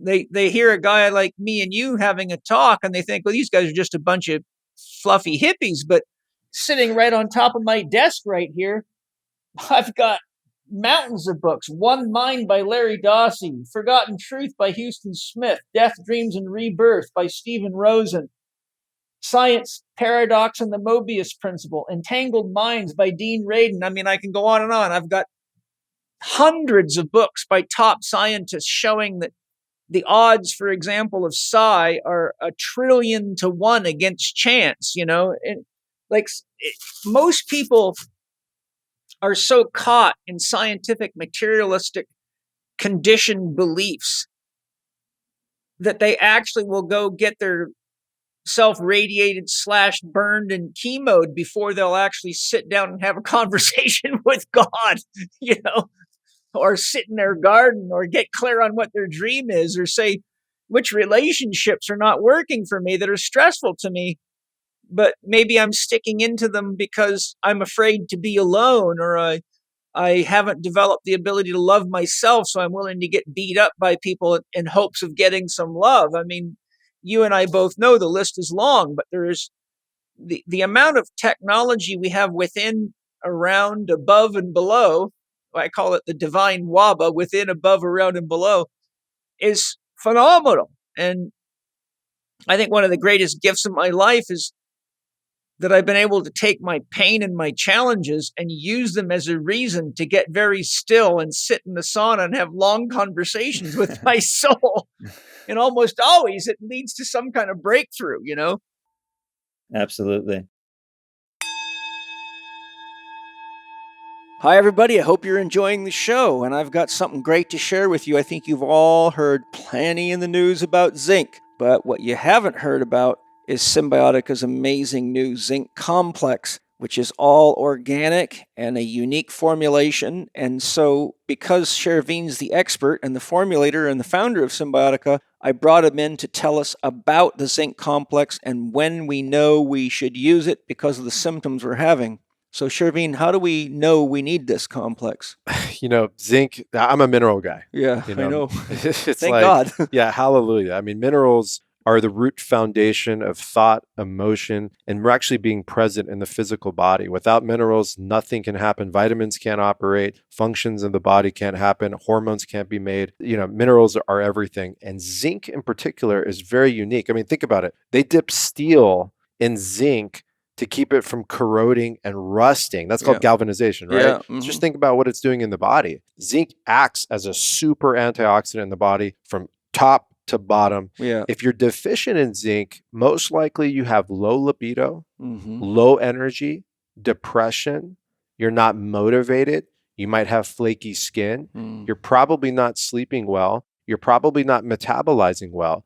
Zinc is so profound in the human body that it crosses almost every barrier in the body. What do I mean by that? It's in your saliva. Yeah. It's in your snot. Mm-hmm. It's in your piss. Yeah. It's in your sweat. It's everywhere. And why is that? Because our bodies are designed to operate with good zinc in the body. So this formula is powerful. The results that we're having, the testimonials we're having, and just take it from me, this might be the most powerful formula we have at Symbiotica, and that's saying a lot. We have 3 forms of zinc in here. 2 of them are trademarked. We also have 2 forms of copper in here. Copper and zinc might displace each other. That's why we have to have the perfect ratios in there. And then we also have selenium in there, which creates the trifecta of these 3 critical minerals that we're not getting in our foods. Most people aren't eating oysters every day. And sometimes you just want to be able to reach in your cabinet and grab one little capsule.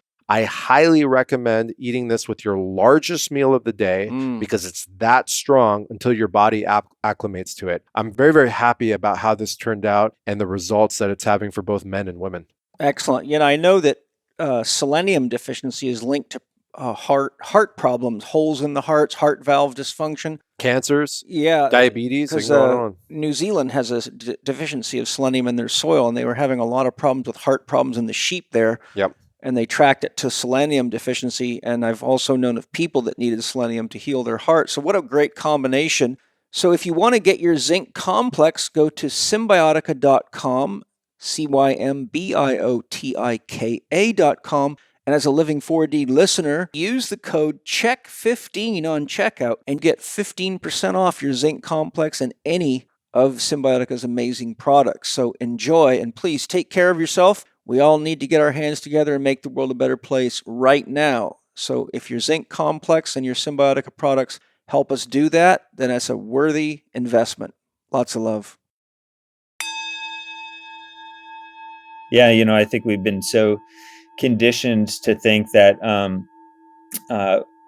life was not really meant to thrive. It's something that you get through. You have some good moments, but most of it is you spend your life doing stuff you don't really want to do. And that's really not what life is about. It's really was meant to thrive. I mean, when we, look at animals, for instance, there's this beautiful symbiotic relationship. The deer walks out in the field, It eats the grass. It makes a deposit. It fertilizes the field, and so forth. And analogies can always break down if you want them to, but there's a beautiful symbiotic relationship that's going on, all over the planet, and man has distanced himself, from that relationship. And I think we're finally now just starting to get back to that point. And I think there's more and more people that are waking up and realizing, even during the pandemic, there were a lot of people that woke up and said, what am I doing? I can't stand this job, and they aren't going back to it.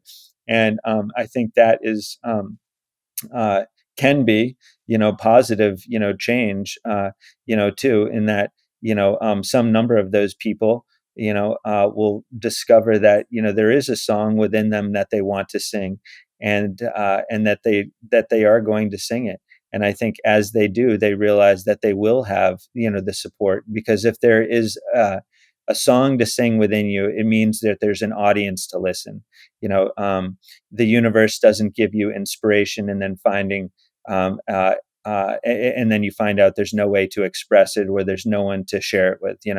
If you are inspired to do something, and it's based in the premise of love and coherence, do that, and don't be concerned or worried about the means in which that may manifest or how to get it done. That is really the universe's job.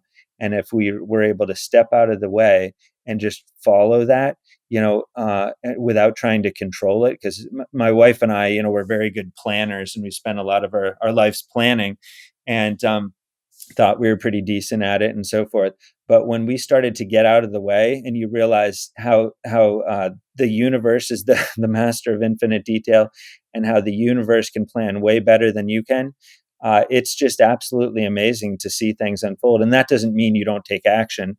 This isn't a talk about sitting in a lazy boy chair and kicking back and hoping the universe unfolds. It is an action-filled universe. You do have to take action, but it can be inspired action, and I think that is the key.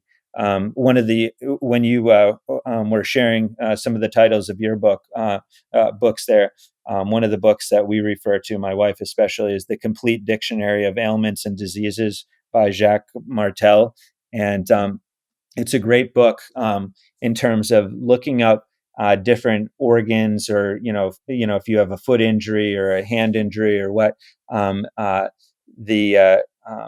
of the symbolism behind that, what it represents. I know Louise Hay wrote a book, Yes. You Can Heal Your Life. That also has some great inputs in it as well, and it can be a great reference guide to get you to start to realize, why something has manifested, and how you can actually get in there and release that and change that. You reminded me of a saying by the Quakers, which I think is so appropriate. They say, pray and move your feet.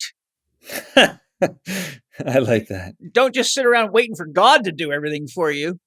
And Walter Russell says in his teachings, the universe operates on a one-to-one principle. For every step you take toward your dream, the universe moves it one step toward you. Because ultimately, I believe we're here to become co-creators with source, intelligence. And that the challenges in life are ultimately the training ground within which we need to come to the point where we realize at some point in our journey that we have to co-create our experience. We can't just expect doctors and therapists to take our pain away and drugs to take our pain away and keep blaming everything on everybody else. So, the Quakers are saying, pray, but then do everything you can do. And I think when it comes to following your dream and really getting clear on what fulfills you, some people say, oh, I can't write my book because I don't have enough time or money, or I can't do this, or I can't do that. And I always say, do what you can. If you got a piece of paper and a pencil, you can start outlining it. And if you know that you need silver beads and they're going to cost you $20, go buy the silver beads, even if the other $10,000 worth of material aren't there. And then include your silver beads in your prayer and thank Great Spirit for bringing the other pieces to you. And, live as though the project is already happening and see it in its fruition so that you can stay in that mode of keeping your heart connected to it. And I believe that you basically magnetize yourself to the people, places, things, and resources by doing that each day. I mean, we'll get into prayer, but that's really why prayer is so important to me, because I each day spend quite often half an hour to an hour in the morning just giving thanks for all the things that I have. And I, instead of asking for things, I say, thank you for our new solar batteries. Thank you for our new well pump hardware and holding tanks. And I've been saying that for a year now. Well, guess what? This morning, we handed a guy a check for $19,000 and change, and our wells being installed, our well pumps being installed. But I had to pray and move my feet. So we put a series of workshops together and marketed them to people that want to come to the Rainbow and do workshops. So we take the money from the workshops and invest it in the property. And we just had a workshop here last weekend with 30 people. That paid for our well, for our pump and our hardware and our electrical and all the plumbing. It's 1,000-foot well, so it takes a lot of pipe and a lot of wires. Yeah. Wow. So I think, most people, they're too passive. They don't realize that our consciousness is linked to source consciousness, but life is a participation sport. You've got to get involved. And a lot of people just pray for God to put money in their bank accounts and make their pain go away, but they keep living the same way and thinking the same way that created it without realizing that you can't really heal that way because you're not learning anything. So then you just become another, it reminds me of the Jim Carrey movie where he was God and he was answering everybody's prayers. He was typing away endlessly, It's like people think God's just hanging around answering prayers all day. But the reality of it is God's not out there. God's everywhere. There is no place God isn't, or there would be nothing to hold it together. That's right. But you made a comment earlier that led right into my next question, and that's this. I'm really confident that the U.S. military, secret military groups like DARPA, and certainly large corporations like Google, BlackRock, Vanguard are all very aware of and using information field technologies to attempt to control people's minds, emotions, and choices. Knowing what you know about information fields, do you suspect that they're being used against human beings as a large part of the so-called pandemic? And from my research and as part of Klaus Schwab's Great Reset agenda, because that's certainly an interesting proposition. And if you don't think they are, the technology exists to do so.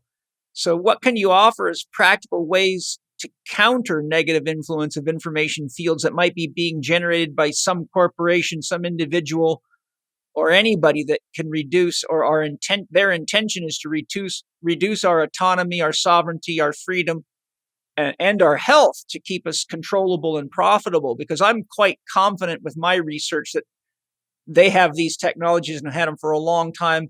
They've tested them, they use them. If they know something can be used to heal, then you just reverse the polarity and it can be used to keep people in a position that they're highly profitable and controllable. So I'd love to hear your thoughts on that. There's definitely has been and has been probably since the beginning of human history an agenda to control humanity, to prey upon it.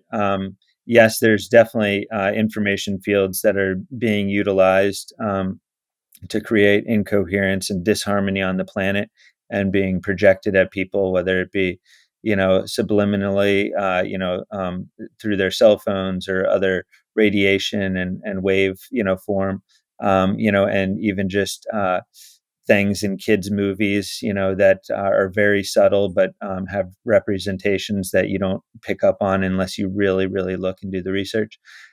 So yes, that is the case. However, the good news is We're on a planet where there's 8 billion people here, and I strongly believe that everyone has come for a reason at this time for great change, and there's going to be huge planetary shifts. And the way to protect ourselves is not live in fear. I mean, it's I think important to research some of that and understand it, but not to inundate ourselves with it, and be part of the change, which is obviously very much in what you're doing and what we're doing, and realize that lower ideas like that actually have to yield to higher ideas, and the way that those information fields are being utilized, they're being utilized incoherently, and so it's very easy for that to almost look like a facade and start to unravel and fall apart. And those that are involved will go after each other and attack each other and take each other out, and so forth. So there will be a destruction of that. Doesn't have to end in demise for the people. I mean, there's lots of people that have done very bad things that then get transformed. I love the song "Amazing Grace" and how the slave trader just got a glimpse of what he was doing, and then stood up for human rights and created change, in Parliament and so forth. And so sometimes people have to go over to the dark side to realize the contrast of the light. So I'm not worried about it. I also realized that just like the 4-minute mile, when someone broke the first 4-minute mile, people all over the planet started breaking it. It was once thought to be an unachievable goal. Someone breaks the 4-minute mile, and then other people that didn't even hear that it had been broken started breaking it.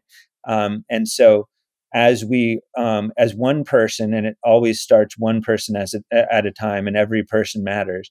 But as one person starts to raise their awareness and consciousness, starts to act differently, behave differently, vibrate differently, it actually makes it easier for the next guy. And so, I pay tribute to those that have come before me, before all of us, that have done great things on the planet, because it's made it easier for me and you and everyone else to be more of who we truly are, which is a beautiful expression of love and God manifested. So I think the biggest thing to do is not partake in some of those um, uh, dark energies, and whenever you see them being presented, just turn off the TV, unsubscribe, walk away, and focus on what you do want. Because I think we can either focus on what we don't want or what we do want, and pouring our energies towards what we do want actually creates a new model, a new system that will unfold. And my dad used to always say, never fight the system or you'll get crushed. And that doesn't mean there aren't going to be people that stand up to it. And thank goodness that they do, and that they protest, and thank goodness that they do, and they make calls and so forth. And I've done some of that myself. But we need those to create the new system for all those people to gravitate towards. And when there is a new system, it's like, oh, this version of, do you want dial-up internet or high speed? You don't have to convince people. They just start walking away from the dial-up and they go to, the high speed, so to speak. I don't know if that's the best analogy, but well, yeah, I think once what you're saying is, once we reach a certain level of process and it becomes obvious to people what's possible and what's available, it's natural for people to go with the one that offers the most support, freedom, or possibility. yeah, absolutely. I mean, why not? Yeah, no, absolutely. And I think even when there is destruction and chaos, out of that, the phoenix rises, and you see such beauty and such generosity and kindness that I think otherwise wouldn't be activated in some people. unless they saw such darkness.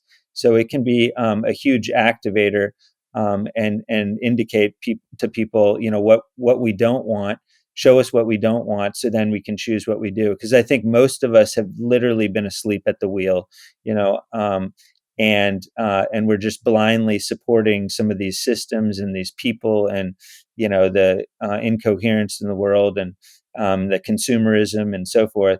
The cheap toys that break, and that you get at the dollar stores, and then you're throwing away the next day. I mean, we've all been partaking in that system, and I think we have to wake up and say like, okay, do we really want this in our world? We get to choose, and every action that we take is actually a vote, and Yeah. we're going to change the planet through our voting. And I think more and more people are starting to realize that. Absolutely. I'd like to talk a bit about prayer. We've talked about it a bit, but there's some more I think we could get into. And in your conversation with Nathan, I was really impressed. And oh, by the way, I've got a friend named Naveed, who is an incredible shaman and artist and mystic. And his art, I wish you could have been here. He came to do a ceremony with me and my buddy Ian Morris, the sound healer, who's also another genius. And he shared paintings that he'd never shared with anybody. He's been working on them, and he goes into these trance states and paints, and he does this freehand. And when you see what this guy can do, it's mind-boggling. But he had, I think, probably 5 or 6 canvases. Several of them were like 5-foot canvases, and he had them all wrapped up. And so he unveiled them, and then he said, okay, come have a look. And it just blew our minds. It was so wild. I mean, it affected the space in my house here, which is it's a house, but my office is in it. And it was just unbelievable. So he's given me one of my favorite pieces to share in my new book, which is going to be wild for people. Wow, that's awesome. Yeah, and the piece is basically his painting of Christ consciousness, and it is unbelievable. I just forgot to throw that in there because there is people out there that are channeling very high levels of consciousness through art, and Naveed is definitely one of those people. So that's one of my favorite excitations about the book, is when they find that piece of art in there, it's going to move them deeply. That's awesome.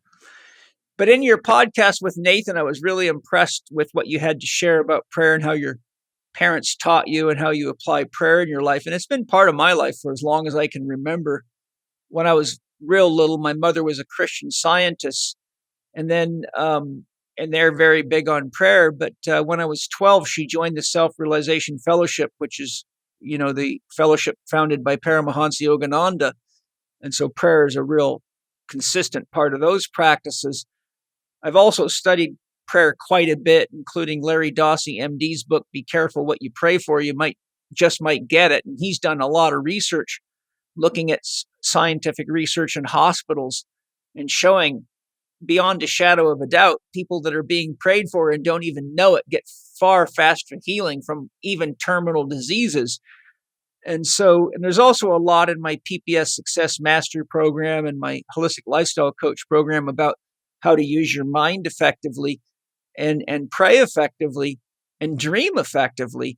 So I'd love it if you could share your thoughts on the psychoenergetics and spiritual mechanisms or physics of prayer as a means of better understanding how and why it works, and then any tips that you might be able to share to help people use prayer in a more effective means as a tool for growth, healing, and spiritual development. Yeah, wow, absolutely. I'll start off with just a simple analogy that my wife's grandfather used, who was a metaphysician. And he said, if you want apple pie, you have to start with apples. You can't start with cherries. That's a good idea. And so when you're starting off with prayer and healing, you have to start off with the premises of what you want to see, and the perfection. And so that's how I was taught early on, is to focus on perfection. And I know I shared a couple examples in Nathan Riley's talk, and I'll share a one that wasn't in there, which was uh, uh, when I was back in high school. I had a firewood business behind my barn, and behind my parents' barn, and I had lots of logs dropped off by local tree services, and I had I think it was like a 30-ton log splitter with a hydraulic ram, and I would split wood and sell the firewood in the fall.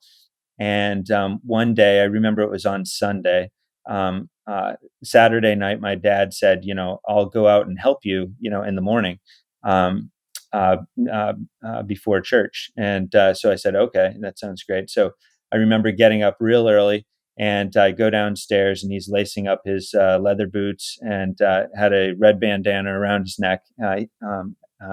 And we walk outside to the splitter, and we're putting wood on the table, and the hydraulic ram would actually shove it down and push it up against a fixed knife edge, big steel sharpened knife edge, and it would split the wood, and the pieces would fall to the ground. And so I was operating the splitter, and my dad was setting the wood on the table. And then my dad said, let's switch. I'll run the splitter, and you can set the logs on. So that's what I did, and I was used to working by myself. And when I went to set one log on, we were making great speed, great production. And when I went to set one log on, for some reason, rather than grabbing it on the center of the log and setting it down, I put my hand on both ends of the log and set it down. And as soon as I did, he cranked, the lever forward, just like he had been as soon as I set a log down, because we were making great production. And I yelled, and I could feel the I could feel the log butt hit my hand and go right into the knife edge. And he gasped, and he let off the lever, and it was seemingly too late. I held up my left hand, and I held it up, and it looked like two fingers had been cut off and another one severed. And I could even feel it happening, at that time. But all of a sudden, I was just encompassed by this tremendous sense of love and peace, and I just saw all this light, and I was led to hold up my left hand, and I just used my right hand, and I just removed the glove, and I looked at my hand, and all fingers were there. There wasn't a mark. There wasn't any redness. There was, everything was complete. And my dad and I gave each other a hug. Here the leather finger was, one of the fingers was on the ground, and I remember my dad said, which was the most touching, moment of it, was he said, "I would have given my life for your fingers." And here, he was running a high-tech company with about 500 employees at the time, multi-million-dollar business. And here he was willing to sacrifice his own life for his son's hand. And to me, that just indicated how much the Creator, how much love, how much our true Father and Mother really loves us, is that amount of love that you can, is so, it's almost unbelievable, how much love and coherence there is towards each one of us. And to this day, I still have that leather glove, and whenever I doubt, which is luckily not very frequently, I slide the glove on, and my fingers, extend beyond the glove. And it was just such a beautiful example of how when we pray, and there's also this element of grace, and it doesn't mean we always have to get it right. That there's this divine, love, this divine source that is also looking out for us. And as we do our best, and we're all learning here, this is really a school, Earth school. Our best is good enough, and we can rest assured in that. So just, the miracles of prayer. And, I couldn't have sat there at that moment and tried to think up, a prayer that would have, mended my fingers and protected my fingers at that moment. So it was definitely, the grace of the universe, God, whatever you want to call it, source energy. But there is this higher dimensional source that is looking out for us at all times. One of the things that I utilized in prayer and my family and found very effective is to look at everything as in terms of qualities. So be unimpressed by the physical and look at things in terms of qualities. And I've used this time and time again in my own life, where last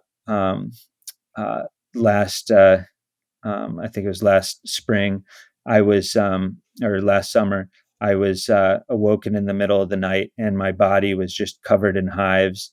And I went to the use the restroom, and as I looked in the mirror when I was washing my hands, I saw that there was hives all over my neck and sides, and it was a pretty scary and ugly picture, and all my scratch marks, from sleeping and itching.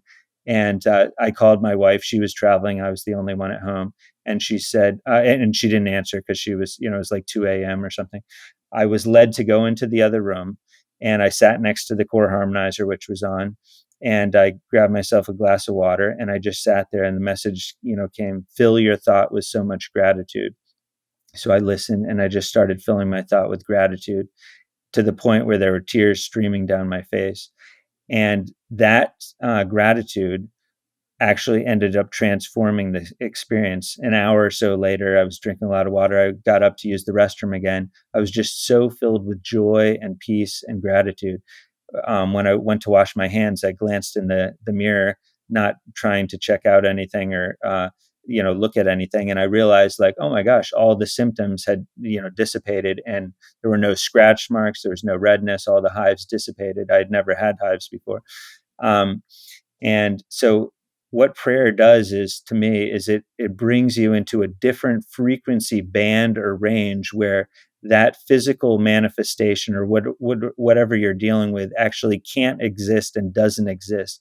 So that's how you're able to transform yourself or transfer yourself out of that experience. And that is also the mechanism for instantaneous healings, is where we actually shift realities. Because when you start to look at matter presents itself as very physical and very real. But the physicists will tell you, the top physicists, leading edge physicists, and my dad was one of them, will tell you that actually matter is blinking in and out of reality constantly, so that it actually appears real. I think it's a 10 to the minus 44 is the actual speed. Yeah, I think that's right. Yeah. Was that Mach Planck, I think? I learned it studying the work of Shelley Joy, who's very deep. I've got about 8 or 10 of her books, but she's just very deep into everything from Tantra to Jungian psychology to quantum physics. She's an electrical engineer, done a lot of shamanic work, training in deep spiritual traditions like Tantra and others. But this woman is able to marry the most advanced sciences with the most advanced spiritual practices. And she's very good at math, so it's loads of quantum physics. And, she writes, journal level for major journals, and very, very powerful writings. And so in her books, she deals a lot with what consciousness probably is, based on all the research and her own experiences. And she basically, in one of her books, shows that the refresh rate of the universe is 10 to the minus 44. Wow. Which is, for those people that aren't really in touch with what that is, that's 10 with 44 zeros behind it. So you take a second and you divide it by 10 to the minus 44, which would be a number that I wouldn't even know the name of, but that's the speed that the universe is blinking in and out of existence at. Hi, everybody.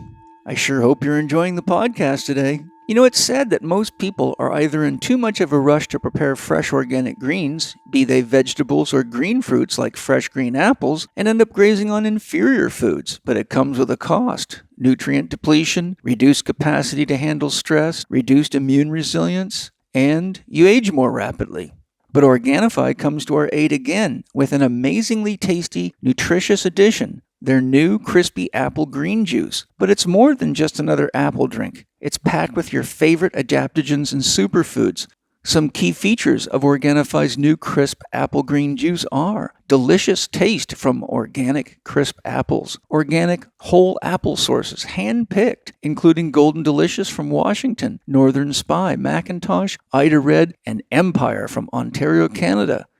The new crisp apple green juice is formulated with the highest quality ashwagandha at an effective dose of 600 milligrams for helping your body handle stress more effectively. And it's low sugar, only 2 grams per serving, but the taste is amazing for such a low sugar drink. Just add water, mix, and experience the joy of real food real fast. Go to Organifi.com, Organifi.com,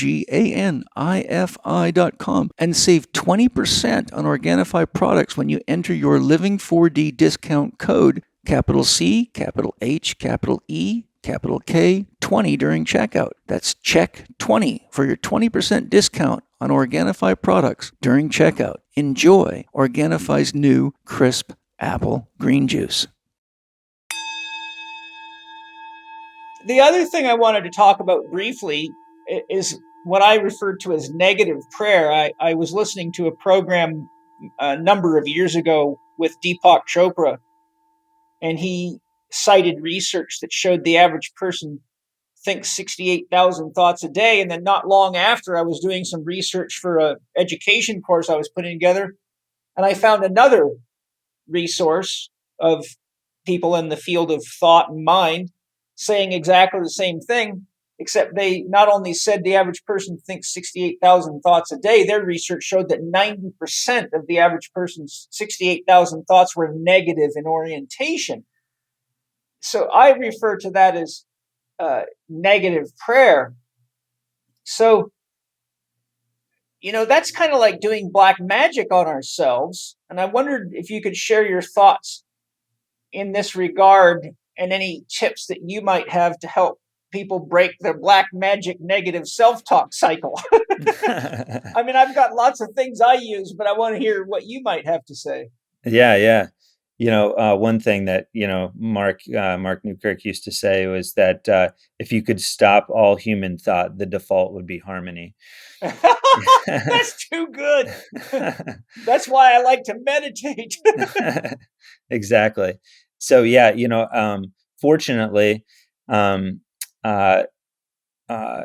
coherent thought is much more powerful than negative thought. And so luckily, even while, I've experienced healing and prayer being manifested and so forth, and seen others do the same, it doesn't mean that you're devoid of all negative thoughts, thankfully, because I don't think any of us would advance otherwise. So there is this grace, both in the time delay in which manifestation occurs, especially with a negative thought. It feels like there is a time delay, although that is speeding up much faster these days, where you have a negative thought, and all of a sudden someone's honking at you or something. And so it's like the time, in the past, I remember, 15 years ago, you would have a negative thought, and then something would come, later on, a week or a few days later, and you would wonder if there was a correlation, or a positive thought. You'd wonder if the correlation, but time has sped up, now, where you have a positive or a negative thought, and the manifestation is, not far behind. However, I think, I know that a negative thought is not as coherent, and it lacks coherence. And so you can have negative thoughts and positive thoughts, and the positive thoughts actually trump the negative thoughts. But it is important, to really watch your thought, and really stand porter, with what you're entertaining and thinking about. And when you do catch yourself thinking a negative thought about yourself or another, to try to switch that. But yeah, it is amazing how many thoughts we have a day, and how many times we're convincing ourselves we're either not worthy about it, or not good enough, or couldn't happen to me, or I won't attract the support, or whatever it is, or they won't call me, or I won't be invited to this or that, whatever it may be. There's a lot of negative thoughts that are out there. So yeah, I think standing porter at the door of thought, and recognizing that, first of all, claiming that a positive thought is much more powerful than a negative thought. If we can all claim that for ourselves, you're writing some of the rules in your own experience. So make that claim is important. A positive thought is many, many, many times more powerful than a negative thought. And then also, I find that when we start to do more and more of what we love, the negative thoughts don't bombard us as much, because we're in a different state of being, a different awareness and consciousness. So if you're doing a job you can't stand, you're going to find out, be thinking about how, someone didn't clean up next to the coffee maker, and how, this is bad and that's bad, and blah, blah, blah. But if you're doing something that you enjoy and you love, there's going to be more support and supportive thoughts for that. So, yeah, that would be my suggestion. The thought that came to my mind as you were speaking there is that negative thoughts are typically coupled with negative emotions, negative postures, facial expressions, and behaviors. And in general, the only people that want to be around that are negative people, right? Yeah. But when we have positive thoughts, we have positive energy, and it is more enjoyable to be around, and people are more likely to harmonize with us when they're in that state. So one fact that I think is important to be aware of is that when we orient ourselves towards possibilities and a positive outlook on life, we naturally harmonize and bring other people into that vibration. So we can get a lot more force coupling, if you'd like, by being positive, because more people are likely to harmonize with us in that regard. But if we're walking around negative, we tend to isolate ourselves and inevitably become alone, unless you're just hanging around with a bunch of equally dark people, and then it's just darkness with darkness. And so not many people want to hang around with that kind of low vibration. So I think one of the benefits of a positive orientation, positive outlook, positive self-expression is that you bring people into that energy and they naturally resonate with you. So negative thinking is kind of like being out of tune when you're singing in a choir. It throws the harmony out. But when we're positive, everybody sort of steps into tune because the joy and the upliftment of it. So I think when you look at the coupling of minds and the power of coupling of minds, if you look at random event generators and what they show when a lot of people are focusing on 911 or the Princess Diana's issues or death or any of these big events, they are so powerful, they make random generators become very far from random. So you can see that the coupling of minds actually affects everything, even random event generators, even the rate of radio decay of an atom, because that's what's driving a random event generator. So if we realize that when we really want to live our dreams and make it through transitions in life, if we can harmonize in our heart and see the possibility in the future and trust that the universe will support us, it's more natural people are going to be more magnetically attracted to that and want to work with you. And you inspire that in people. And the next thing you know, you've got a multiplication of power. Just like if you go to a rock concert, you never see one amplifier or one speaker. You see a row of 50 amplifiers all parallel processing together to drive 150 speakers, and you can light up a stadium. Well, we can do the same thing with our friends. And that's what I think we've got to do in the world right now. We've got to couple together with a clear vision of what we want for the world and for each other, and we will be able to, shall we say, cohere the negative energy, literally just reorganize it like a cymatic energy, reorganizing the sand on a vibration plate. Absolutely. I really think we've all got to do that. And that leads right to your next question is, you speak about singing your song. And one of the most important questions a skilled shaman will ask you to try to figure out when, whatever happened to you and how it happened is, when did you stop singing? Mm-hmm. And so then you look at the effects of vibration on the physiology from singing, chanting, toning, which has been well researched. I'm just wondering if you could share what your concept of singing your song is and how that contributes to raising your vibration, and any other tips that you think might help people with regard to raising their vibration other than what we've already covered. Sure. Yeah, absolutely. I think the world is big, the universe is big, and I think we all have, every single person has a purpose. And our purpose is, it doesn't really necessarily matter the mechanism that you use to get there, but our purpose is to really express love, to grow, to learn, and to realize, how interconnected we are. And we all have a purpose that allows us to realize more and more of that. And so I think getting out of our own way, listening, and going, from the head to the solar plexus to the heart, and feeling what actually feels right, because it is really a feeling universe, and use that as our compass needle to guide us to what to do. And it always, every journey starts with the first step. So even if you're like, oh, I don't know what, would bring me joy, I don't know what I, want to do, even if you just know what you don't want to do, that is that is a step in the right direction.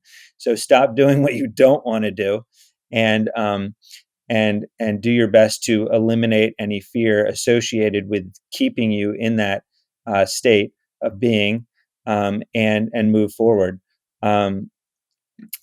So yeah, I guess that's singing your song is so important, in that we don't all have the same song that we want to sing, and if you have a song you want to sing, there is an audience, there is a support structure that will meet you. And getting out of our own way, and rather than trying to control on how that song's, sung, in what order, all the details, it's just leave the details to the universe, take the first step. It is an action filled universe, like we talked about, so you have to take action, but just continue to move towards things that make you feel joyful. And that because your body feels better, you physically feel better, you're in a better mood. And sometimes it may be leaving some of your old friends, that aren't interested in growing. It may be transforming some of your own friends when you walk into a room, and maybe historically there's been negative talk. Be the thermostat, not the thermometer. You set the tone for that room when you walk in. Bring that vibration that you want to experience, that you want to express, and you can change the subject matter if it's not of a high frequency, or walk away, or whatever. But just moving in that direction, I think, is the most important, and just watching it unfold. You may start off thinking this is where I want to go, and it ends up leading you somewhere else, and that's beautiful too. And you wouldn't have actually started if you knew the something else, because maybe the something else you might not have been interested at, or not known that was going to serve you. So you had to start off in another direction. But just taking those footsteps is important. And knowing how much support and love we all have. There are people, like I mentioned, all over the world praying for coherence and harmony, and that includes you. There are higher dimensional beings. There are higher aspects of yourself, even, here to support you. So you have tremendous support. We aren't separate alone. There's this big interconnected web, and we're all part of it. And, just trust that process. Yeah, absolutely. We're at a time right now where I don't think there's a more important time than ever for us to manifest harmony with each other and the planet. If we manifest harmony with each other, but we don't start being more moral and ethical with the use of technology, then we're just going to be harmonized people that watch the planet die and off we go. So I really think we have to get past a human-centric orientation toward life and realize that we're part of a great chain of being, and we've got to pray for, love, and care for the planet itself, which is certainly not in the agenda of those involved in the Great Reset or behind COVID. Have you got any quick tips just before we close out on what you think we should really orient ourselves to in the world due to the issues that are going on right now? Orient yourself, towards love, because love is the highest frequency that there is. Express it whenever you can, feel it whenever you can, resonate with it. And that simple act is in itself really the act in expressing it is the gratitude for creation. And I once heard that gratitude is the lubricant that oils the hinges to the door of opportunity. And I think staying in that gratitude frequency of love band and knowing that there's infinite possibilities, and that for humanity to evolve, there has to be a destruction of the old. So there will be a bubbling up of everything uncomfortable that has been hidden, all throughout humanity. There's been, deceit, there's been lying, there's been ulterior motives and, trafficking of people and all this kind of stuff. All this has to bubble to the surface so we can all really take a look at it and release it and let it go. But it starts with it really starts with love and just support in the world that which you want to see. Really. Yeah. Well, here's my last question for you. If you knew you were going to die tomorrow and you could get a message to the world right now, what would it be that you'd want to share with everybody as you shift dimensions? It would be, you have everything that you need right now. You're not dependent on waking someone else up. You have everything you need to heal, to express, to create right here and now. You're not dependent on anything else. You have what it takes, and you have all the support right now. And now is the time to sing your song. We need not wait. Just you can sing it now. Beautiful. Let's sing together. Here's my song that Angie and I created. I'll share it with you. It's one of the songs we sing with our students. Well, I'm grateful for this life, and I'm grateful for this love, and I'm grateful for this moment with you right now. Oh, great spirit. What a great conversation, man. Well, thank you so much, Paul. This has been great. Yeah, I just love having a chance to talk to people like yourself that really live and love fully and use their creative genius and create things to help people live better, love better, heal, grow, and enjoy life more. And where can people find core harmonizers, Vogel Cut Crystals, meditation mats, and all the amazing stuff that you offer? Oh, well, thank you. If you go to conscioustechnologiesllc.com, you can see the technologies that we manufacture, everything on the website we make.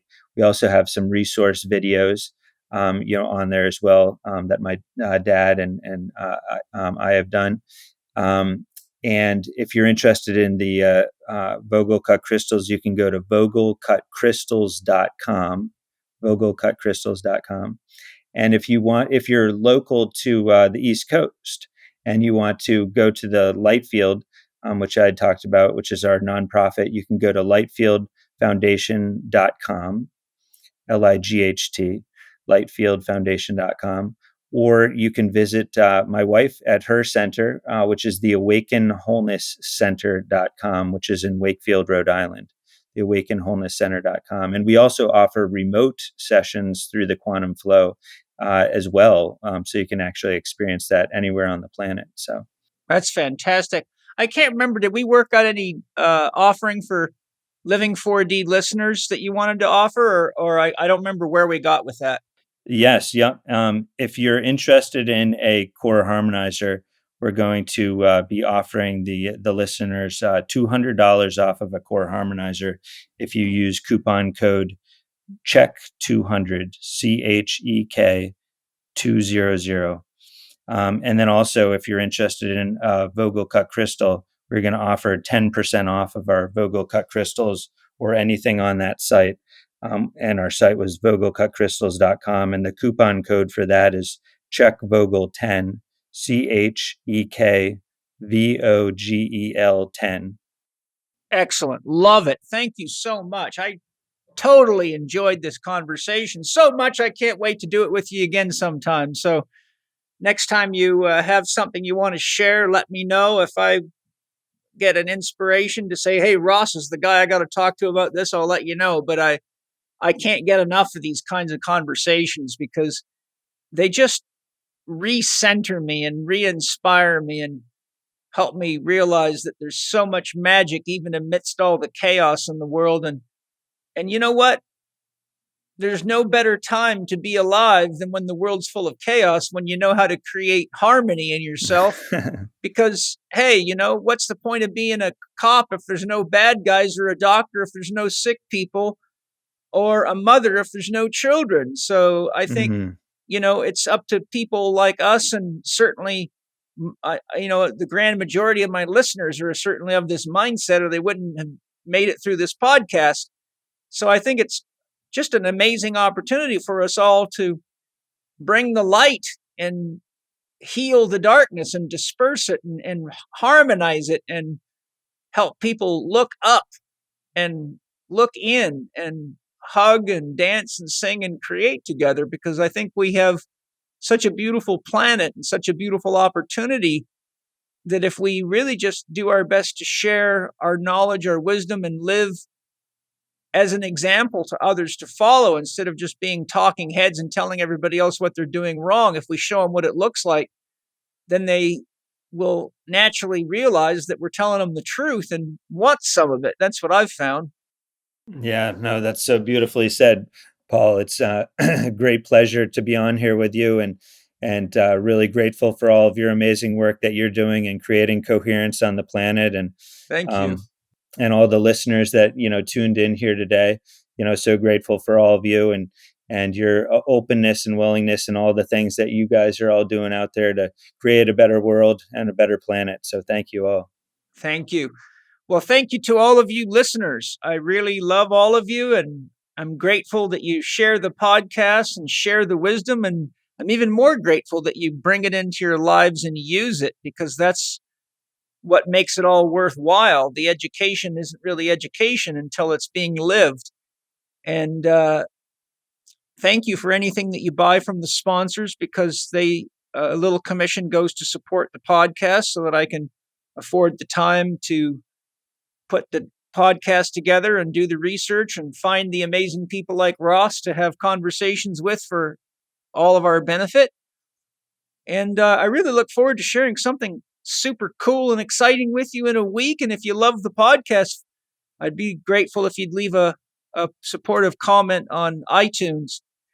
And until then, I look forward to sharing more with you all. And I hope that this conversation with Ross has really put some wind in your sails and helped you realize that we all have amazing technology within us, and we have a lot of great opportunity, and there's no better time than now in the world to truly start living our dreams so that we carry that happiness and that joy everywhere we go and help people see the possibilities and live them. So, aho, great spirit.